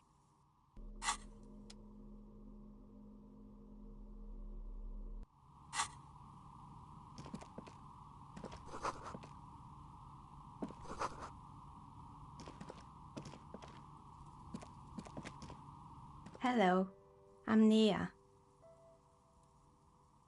Did you try knocking on my window? I must have missed you. I've been listening to my Milius. So what kind of die are you looking for? Could this be the malicious entity? Perhaps it's wise to go along with this masquerade for now.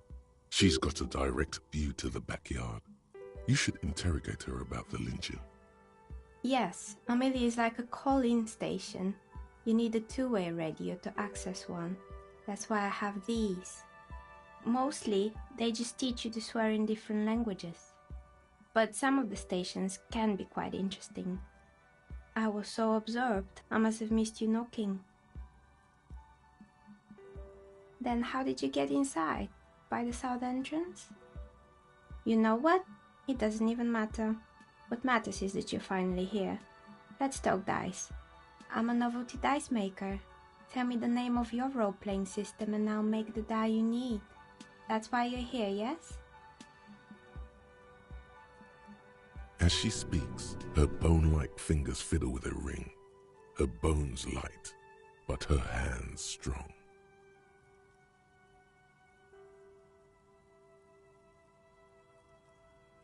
Very good. My rate is 10 rel per set, unless you want something really unusual. Take a look around and see if there's any particular stone you want to use. How did I become one? It was a business decision. I was a regular jeweler at first, but that's an unfocused field with too much competition. Some of my friends were role players. They asked me to make some polyhedral dice out of cobalt. That was my first order. I grew it from there. Not especially.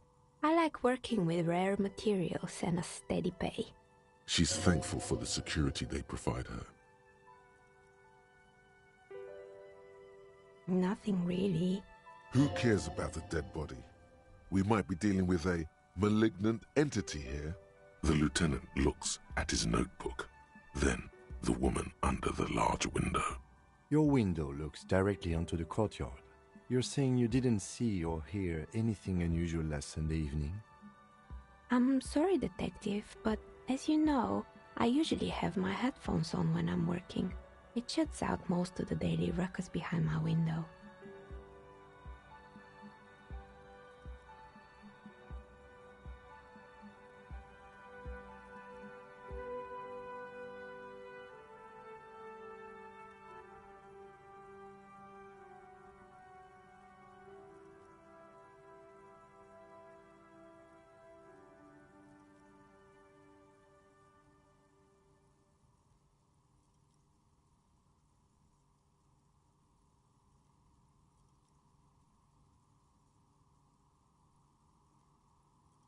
I might have, but in this case, all I would have seen is my own reflection staring back from the darkness.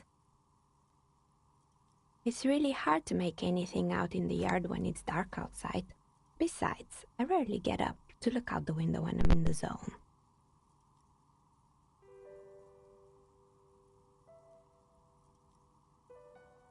Well, there's always something going on in the Whirling's backyard.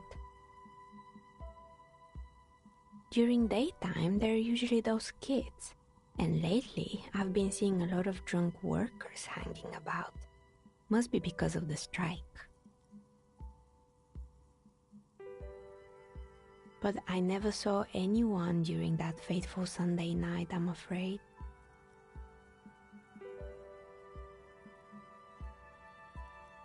It's an odd profession, making dice for people, but I like it, and I prefer doing this to sitting at home. She nods. Anything else, officer? Of course. Tell me what you have in mind.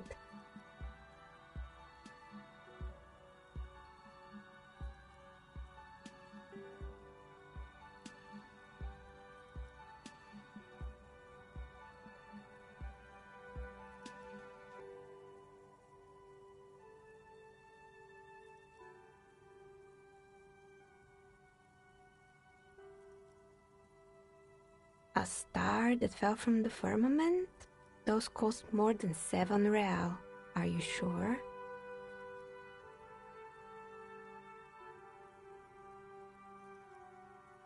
Alright, maybe some... Ah, yes. Fortress accident. The Wiro untethered die is a variation of a standard role-playing die. Only, instead of plants, I'm thinking something made from alligator jawbone, cast in black resin. The reptile bone is as white as ice and dead as, well, death. For 7 real, I could have it ready in 8 hours. It's a Nicosi tetrahedron, a 24-sided die that can produce results for 2-sided, 3-sided, 4-sided, 6-sided, and 12-sided die with a single roll. Technically, you can also use it for many other sizes, but you may need to reroll results. Untreated bone is porous and prone to chipping. Cast it in something hard like resin though, and voila, it's perfect. Maybe you have some other ideas for dice? What do you mean by cursed?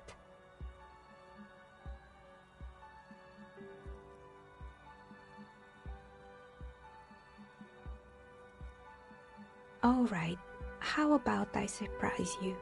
Come back in 8 hours with 7 real, and I'll give you your cursed die.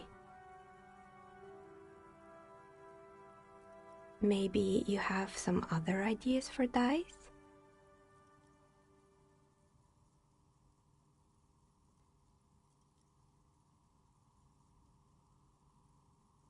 I think I have just the right one for you.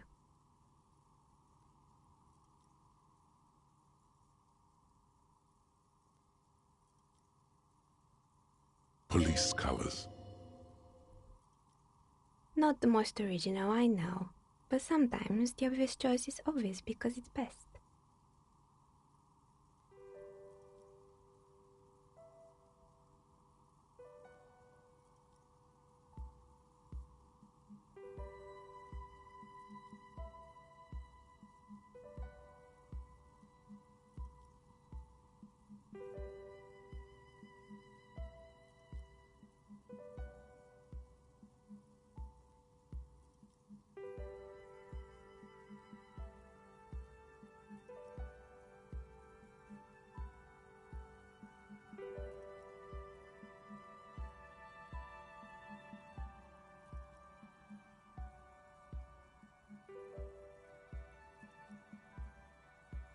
Here, catch. They're a gift from me.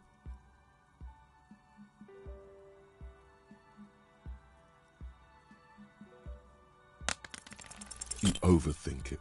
Your hands can't agree what to do, and the 2 dice drop to the floor and scatter in opposite directions, like pearls from a broken string. The blue one disappears down the pit in the center of the room. Ah, down the drain, like your career. I apologize, officer. That comment was unnecessary.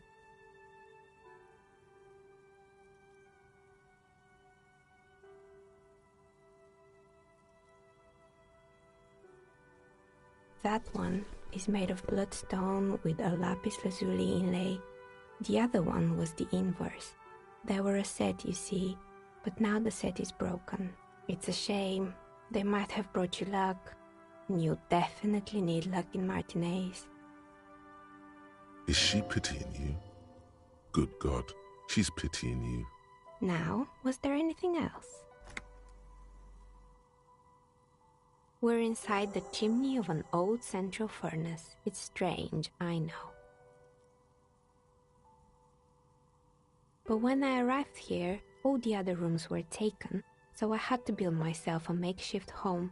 Besides, I don't really have to pay any rent here, so that's a plus.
Plaisance was right. There's an entity living in the chimney. You should ask her about the curse. Creative. When she arrived here, there was no room anywhere else. She must have known the other businesses. Of course. Tell me what you have in mind.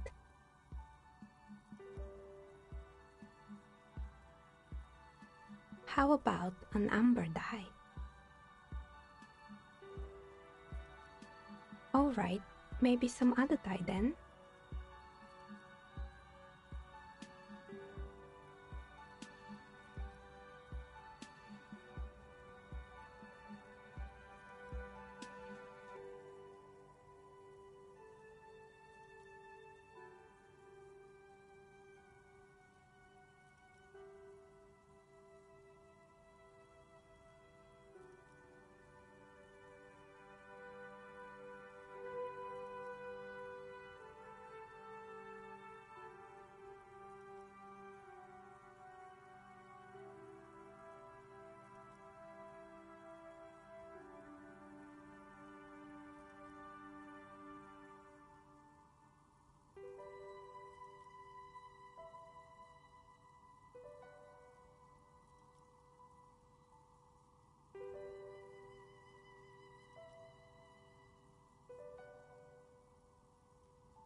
What do you mean by cursed? Alright, how about I surprise you? Maybe you have some... What do you mean? Alright, how about I surprise you? Come back in 8 hours with 7 real. and I'll give you your cursed die. Great. See you in 8 hours then. Was there anything else? I've heard the stories, but I don't think those stories are true. Plaisance, the bookshop lady? I've heard that her business is doing rather well. Have the energies spared her somehow?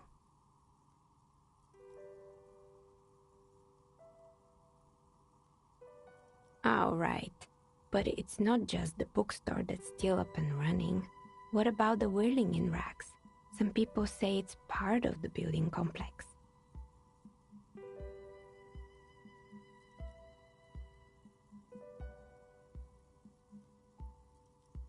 And then there is me.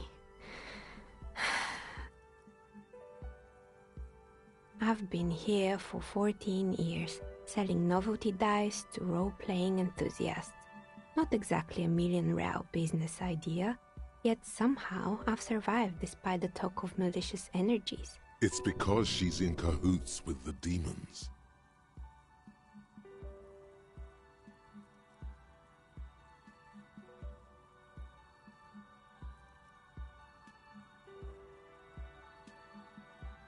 Malignant entity? What does that even mean? Some kind of sorceress? What about you, officer? Do you think I'm the malignant entity? The jig is up. The she-demon knows you've uncovered her true identity. Time has come to face the source. Fear not, for the forces of the universe are supporting you in this psychic quest.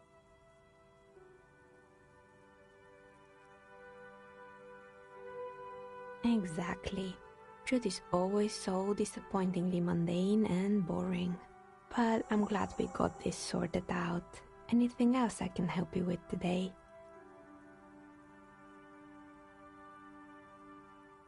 More or less. Are you interested in anyone specific? Rats scuttle in the dark rooms, under the abandoned blow dryers and dusty mannequins. Cobwebs cover rotors and radio computers alike. So much failure. Oh boy, the fabled Revachol ICT. You're in for a treat here. The place was owned by two guys who had some rather innovative ideas about marketing. The bear was one of them. Now, there was really just one, and it involved picking out the prettiest girls in the neighborhood and paying them 20 cents per hour to man the booth. And by man the booth, I mean slump behind the counter with a face that could maim you if you ever dared to disturb their bored magazine browsing. Fritta does the same thing.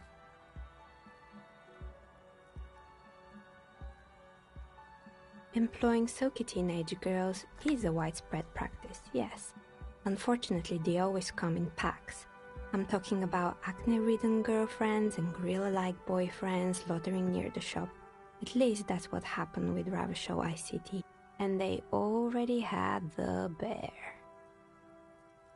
The bear. Of course not. The bear was terrifying. No one wants ice cream guarded by a hostile apex predator. To make matters worse, the fridge didn't work too well either, and half the ice cream came out malformed and partially melted. Eventually, Revachol ICT lost the price war to its rival, Glace 5000. Glace 5000 sold caramel sundaes for only 5 cents a piece, out of regular fridges.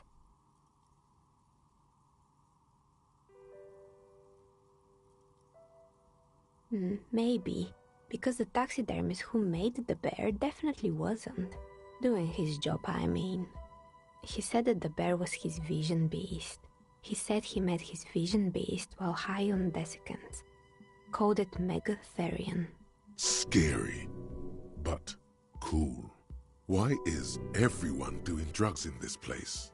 Even the taxidermist? Megatherion, a mega wild beast. It's an imaginary beast that guides you through life by telling you to do more drugs, mostly. Do you? Well, good luck keeping it under control. Anyway, now you know the story of the fallen ice cream empire. Little sparkling embers under the window. Outside it's light. Light scatters from the low-hanging cloud cover. There's always the threat of snow. Anything else? Another failed business, perhaps? I've been here. Hopo. The place was owned by... That was written by... Fritta does the same thing.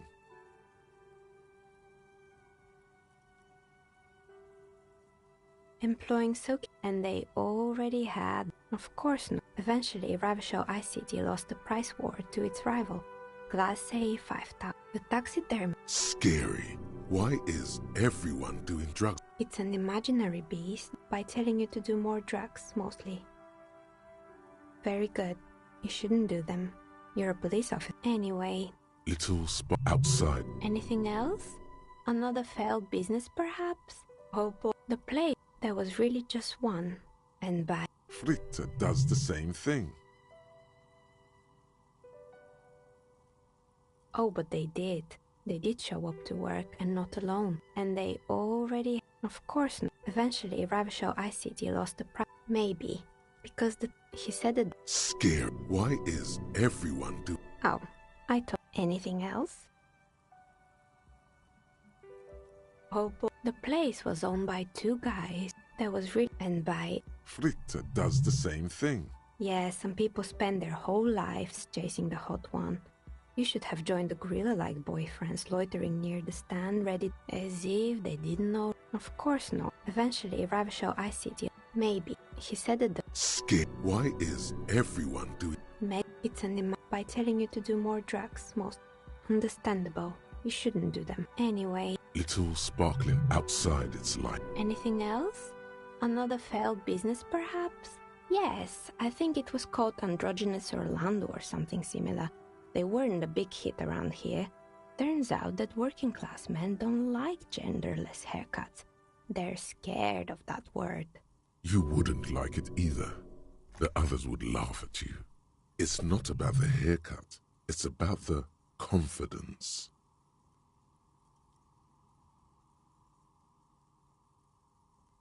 I guess it just wasn't the time yet. Yes. You wouldn't. It's not about the haircut. It's... Me neither. I just wanted... Yes, I think it was called Androgynous Orlando. You wouldn't. It's not about the haircut. It's about the confidence.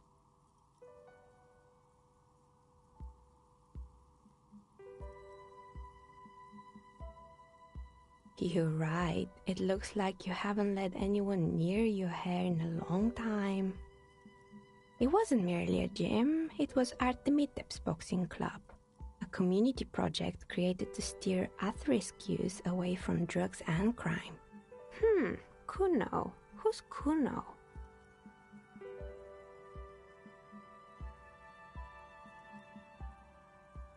Oh yes, you mean the kid with the sailor's mouth. Yes, I've heard him yelling profanities in the backyard. I think it would take more than a gym to help that kid. A kind man, from Zemsk. I heard he had some trouble with the law when he was younger, and that's why he wanted to start the gym, as his way of giving back. It didn't. If anything, it made the youth situation in Martinez even worse. At some point, someone started a rumor that the punching bag downstairs was full of amphetamines. Eventually, the coalition took away the funding and the club went bankrupt. This was a few years ago. It's gotten much more peaceful around the plaza ever since. You mean Mr. Fabron, the taxidermist? Anything else? There used to be a fashion atelier here, but I have forgotten the head designer's name. They were doing well for a couple of years, until the insect rights activists came.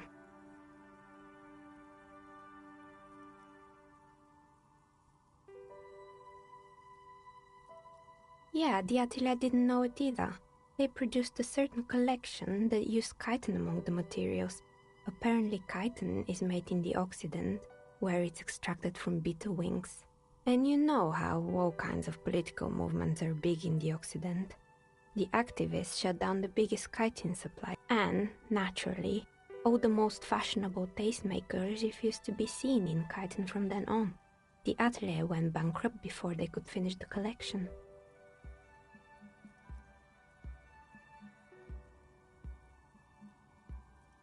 Really?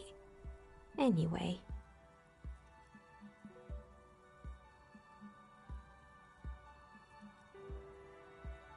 Poor guy. Suddenly, you get a feeling that insects are important to the case somehow. It's hard to say why. Oh, this one's a mess. There used to be a company that turns out the business was actually set up as a front for an illicit group that was producing snuff medias.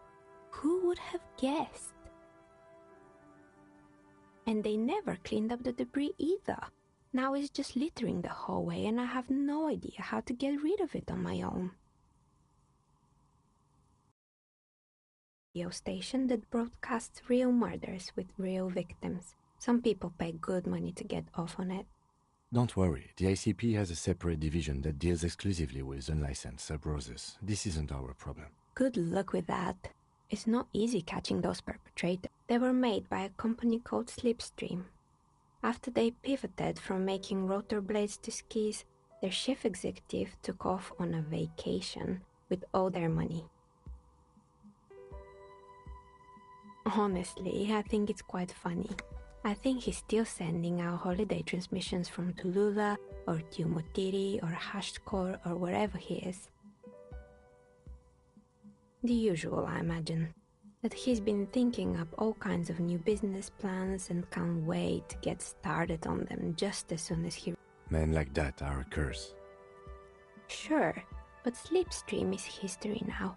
All their remaining assets got seized by the Bay. I have no idea why those skis and blades are still lying around in the house. Fortress Accident, the radio game studio. She liked them. They were an interesting bunch. We talked about role-playing systems every now and then. Once, I even saw two of them get into fisticuffs over Wirral. They certainly took their work very seriously, even if they seemed to be chronically liberal with their schedules. The usual, they ran out of money and couldn't get the project done on time. Well, I did hear them talking at times. They seemed to believe they were historical individuals on some grand quest. Yes, but when the money started to run out, they just began to complain a lot about capitalism. You know, how the markets are rigged to keep out new businesses and so on. In the end, they just didn't get it done. They didn't have enough willpower to produce something truly historic, and to show up to work on time.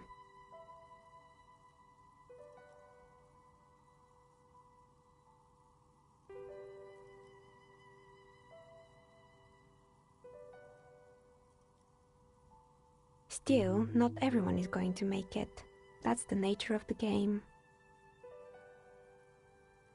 The result is 1 on a 20-sided die.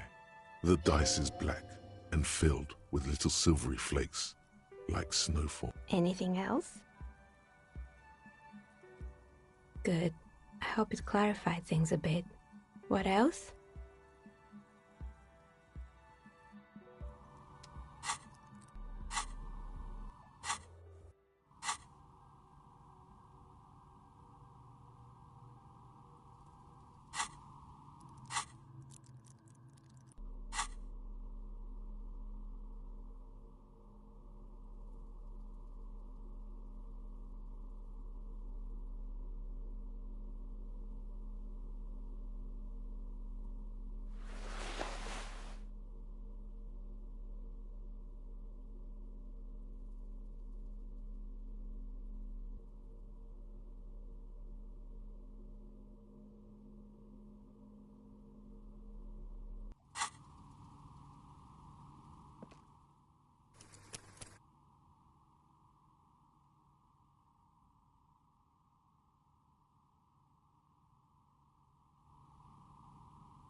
Oh, it's you again.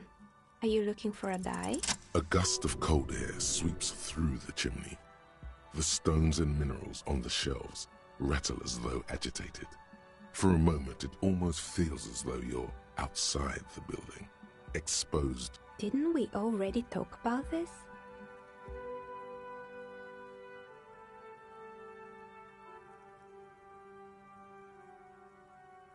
What are you talking about? My address is exactly the same. Rue... No, the old coal plant that used to be here was subsumed into the new venture. Its ruins swallowed up. This doesn't make any sense. Are you saying my business was spared because of a technicality? Where is this coming from?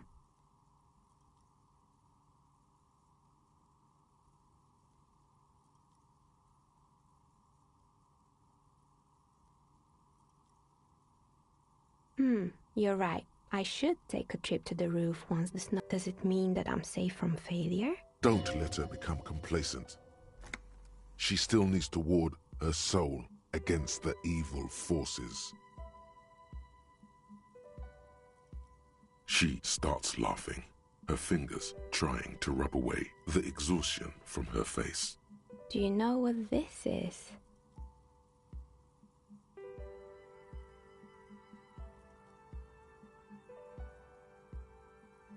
It's a mourning ring.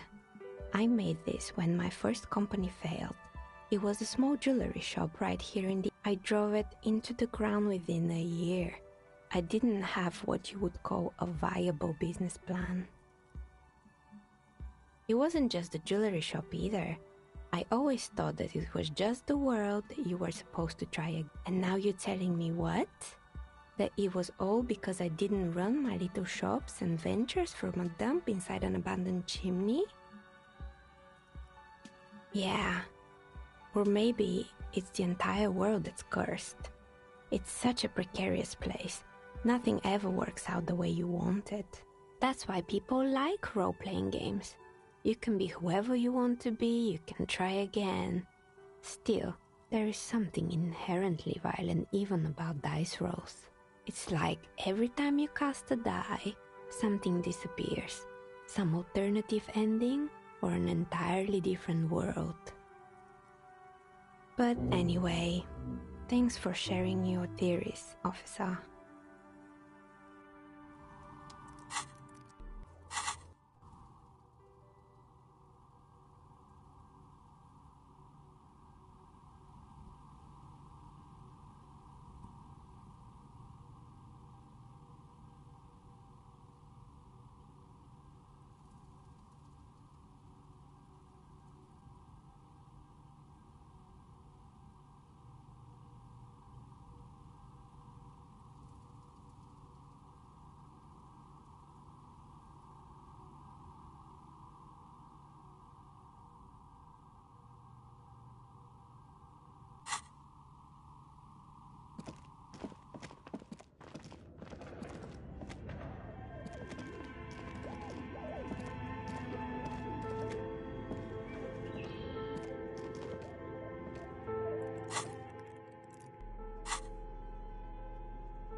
What have you found?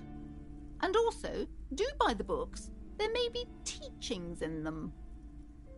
A novelty dice maker? Well, spit it out. Why does she need the dice? For some kind of sorcery? Sometimes they use the ankle bones of sheep. I don't understand. If it's not her, then where is the source of the doom? She's squeezing on the pendant too tight. Just don't say you don't have any answer yet. The uncertainty is killing her.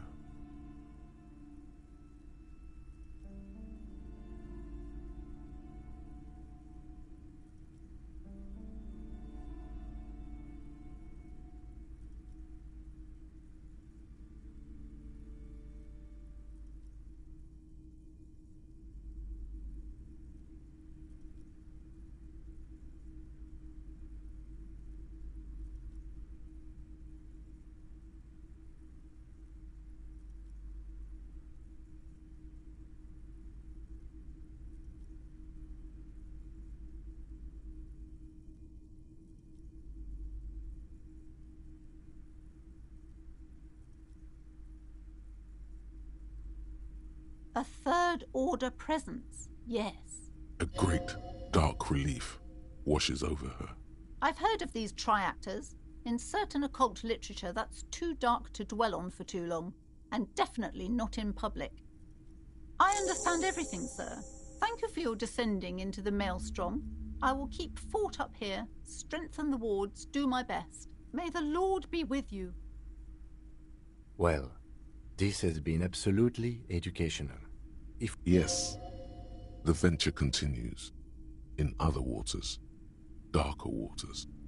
Should we get out of here before the vortex collapses? The shop around you feels ancient suddenly, damp and saturated by the coastal air. The books are rotting. A great cold lives here, and there too. 12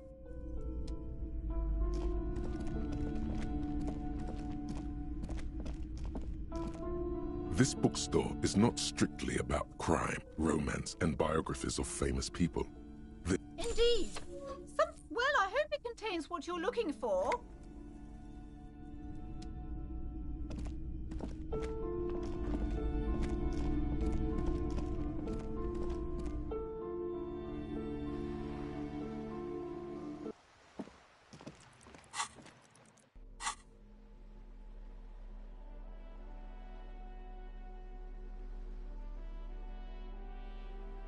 There it is again. The scent of apricots with a touch of cinnamon. Smells like the end of some bitter, citrus, sweet. It seems until a blossom of skin and flower petals erupts behind your closed eyes. Made of toffee, cream, and distance. You just had to take a dive. Feels very, very familiar. Harry, please, you were supposed to discard it. The sun sets into the sea, but the water does not boil. Instead, it turns to liquid gold. For a moment, the world's store of precious metals seems to increase dramatically, and you are rich. There is a movement next to you, the shuffle of a small coat, warm like the evening. But when you turn toward it, there's nothing there. Why are you talking to a gum wrapper? Yes, from the height of antiquity, a long, long time ago, millennia ago, on an island of time you can never return to.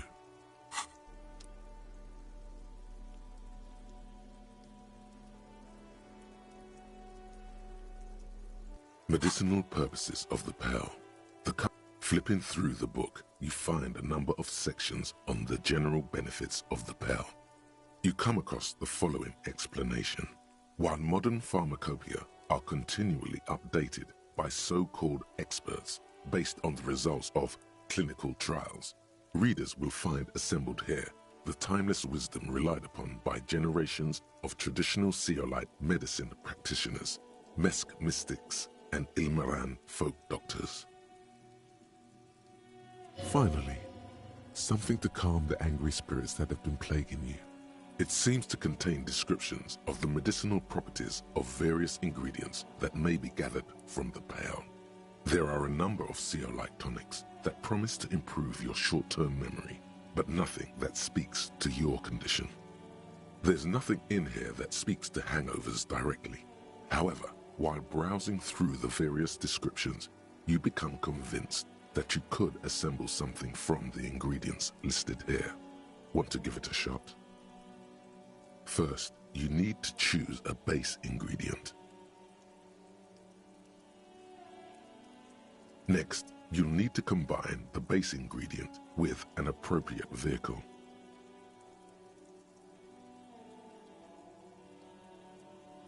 Lastly, is there anything else you'd like to add? The ginger root will help with the nausea, and the birch bark tea will help you flush out the toxins. The ginseng should give you more energy. From the pearl, of course. Or perhaps from some enterprising entrepreneur. Very well. First, choose a base ingredient. Next, you'll need to combine the basing. Lastly, is there anything else you'd like to add? The ginger root will help with the nausea, and the birch bark tea will help you flush out the toxins. The ginseng should give you more energy as a nice bonus. From the pearl, of course. Very well. Next, you'll need to combine the base ingredient with an appropriate vehicle. Lastly, is there anything else you'd like to add? You've created a delicious tincture of whiskey and ginger. According to the pharmacopoeia, it should increase your energy and focus, though, would you like to try again? Very well. First, choose a base ingredient. Next, you'll need to combine the base ingredient with an appropriate. Lastly, is there anything else you'd like to add? You've created a delicious tincture of whiskey and ginger. According to the pharmacopoeia, it should increase your energy. Would you like to try again? You close the book and find yourself staring. Flipping through the book, you find a number of sections on the... Have you taken any walks through the Pearl recently? And on your walks, do you stop to meditate on the... Good. And when you meditate, are you in the nude? Excellent. You're doing everything as you should. Regular Pearl meditation has been shown to help keep your body lithe and strong, your mind alert and expansive. A note of caution, however, be sure to limit your exposure to the Pearl to no more than an hour a day and no more than 3 hours total per week.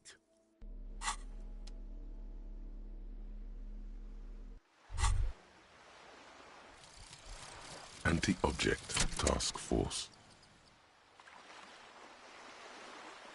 Behold, the Anti-Object Task Force has assembled, God's avenging angel, arrayed against the lower emanations of the Darkened One.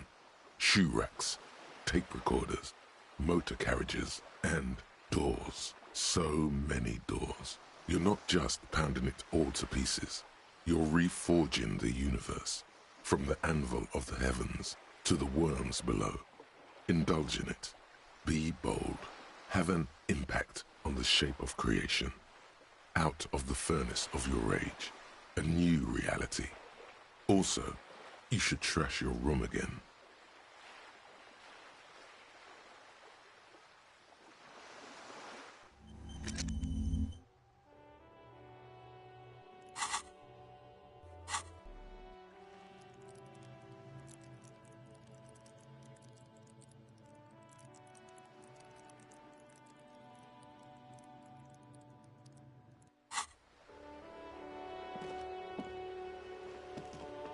Hello, sir.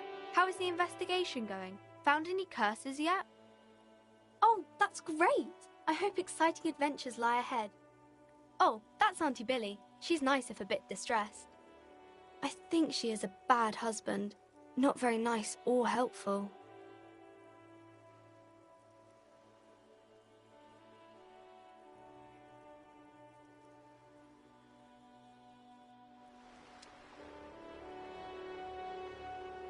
Every snowflake is like a little gift from the sky.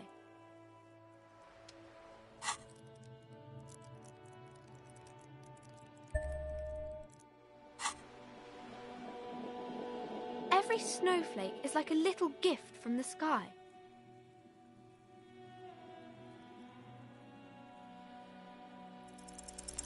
The girl keeps her hands folded, hidden. Why is that? What do you mean, sir? She knows where this is going. She looks around anxiously. Her hands remain folded in front of her. She doesn't want to show them. The lieutenant stands by, a facade of true professionalism. He is far more intrigued by the situation than his poise reveals. She brings out her reddened hands, her nails frayed, nearly chewed down to the flesh. And you knew this from me keeping my hands folded?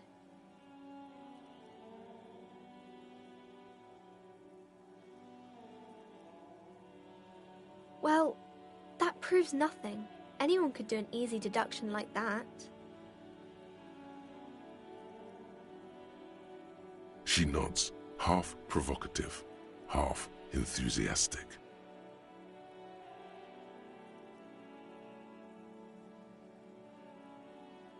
Maybe so, sir. Okay, I know it's a bad habit, and I shouldn't.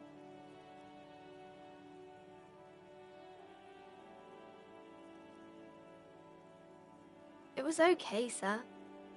There's more that can be achieved here. Ask her to do the same. You're quite sober.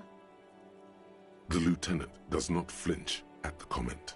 He does not flinch even a single bit. He is intensely not flinching.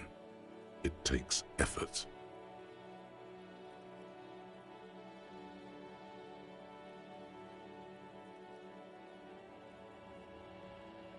I sure hope you are, sir. There she stands, swaying on her feet, assaulted by the early spring breeze. She smiles at you. The whole situation suddenly feels familiar, somehow.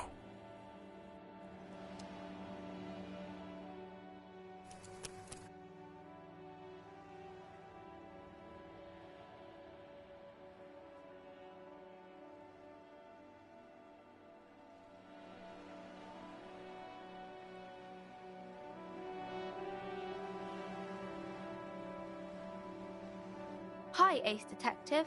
Are you here for more books? You have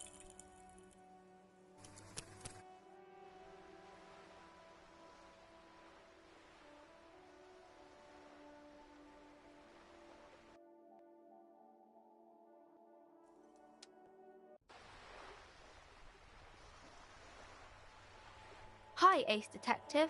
Are you here for more books? because you know each other. She's been talking to you so openly because you've talked before.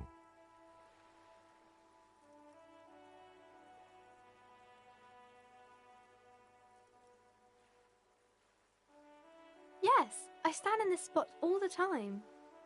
You've been running around all week without your shirt on, sir, apologising to everyone.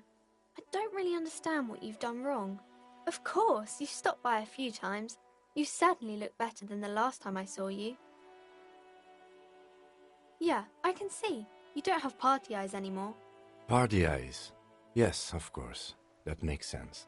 I'm not surprised children have seen you running around with party eyes on, he thinks. Not at all.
You know, like a cat in the dark, all big and wide-eyed.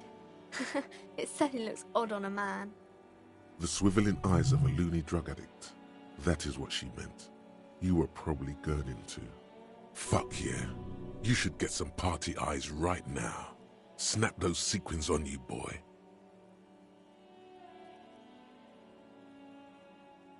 Oh, baby, that's not what you have to worry about. Worry about the important thing. I didn't know I had to do that.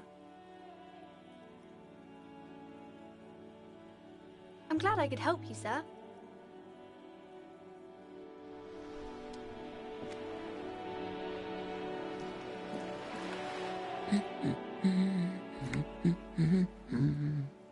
I don't to disrespect, sir, but... For what it's worth, I agree.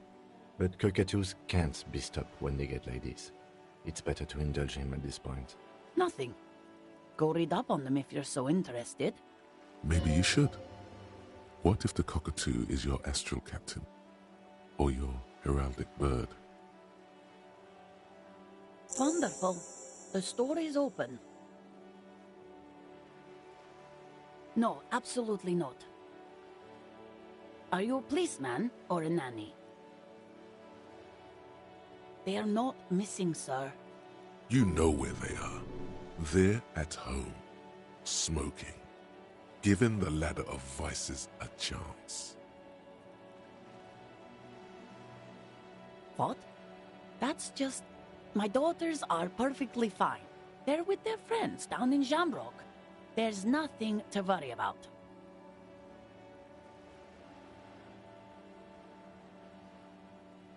They're almost grown up now anyway. They're past the age they need me protecting them from everything now.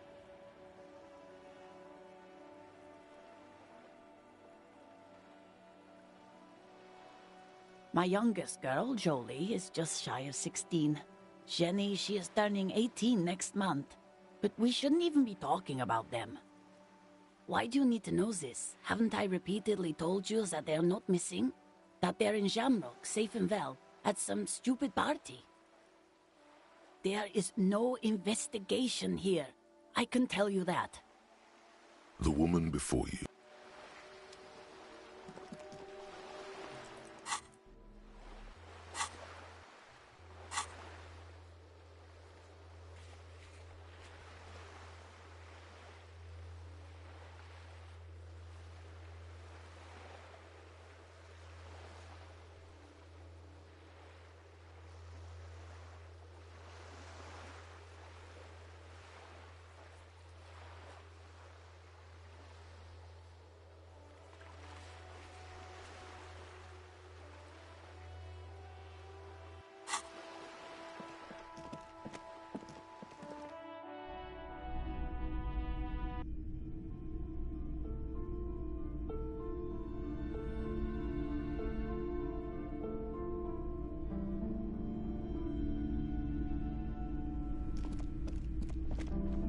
Hello again, esteemed officer, and welcome to Crime, Romance, and a book about cockatoos. There should be one upstairs, right next to the shelf of biographies. God, I've told her not to do that. It's disgusting. And I told you. This economy is a mysterious force, like cosmic weather. Mysterious. She can, if she has enough willpower. This is what's called growing pains. Life isn't easy. Come on, ma'am. It's obvious she can't do anything about it. You are placing an unnecessary burden on a young child.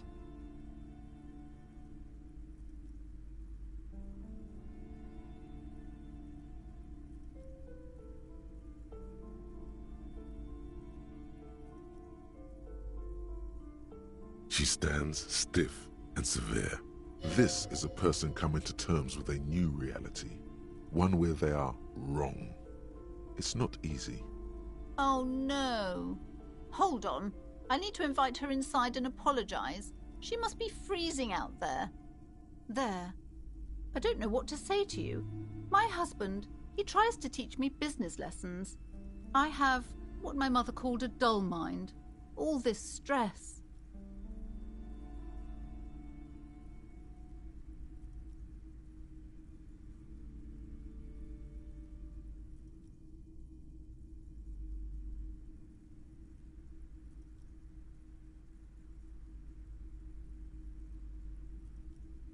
It sounds like both the husband and the mother treat her the way she treats Annette.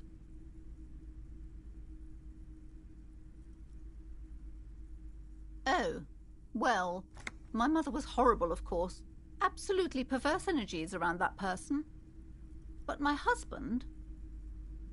My husband is completely different, of course. She's been too busy helping me here. So she studied at home this trimester. This is a temporary solution, of course. I assure you, I of all people understand the importance of education. She will be back in school the moment the... Yes, I'm afraid so. A real treat she is. It would be nice if she had... No, we couldn't have afforded more children, really. A glimmer of sadness blinks through the well-crafted exterior. We're quite busy people, you know, my husband and I. Quite busy. Children are a lot of work. You don't look like a father. I'm sorry. I'm sure you do understand. Yes, my husband is a successful entrepreneur east of the river. If only he were more involved in the business we're running up here. No matter. Soon we'll both be off for Grand Couronne. It's a proper place to live. One of the most peaceful neighborhoods east of Jam. Your head feels light and dizzy. A cold breeze caresses your flesh. Monstrous buildings loom over Grand Couronne. A cold wind howls in the empty halls of homes built upon delusions. There is no life in Grand Couronne. No one can afford to live there. Most of the buildings are empty at the moment. It's a great opportunity to get ahead of the crowds. He made the initial investment. Since then, he's been what you might call a silent partner. The woman looks aloof, her features much softer. Occasionally, she glances at her daughter's silhouette.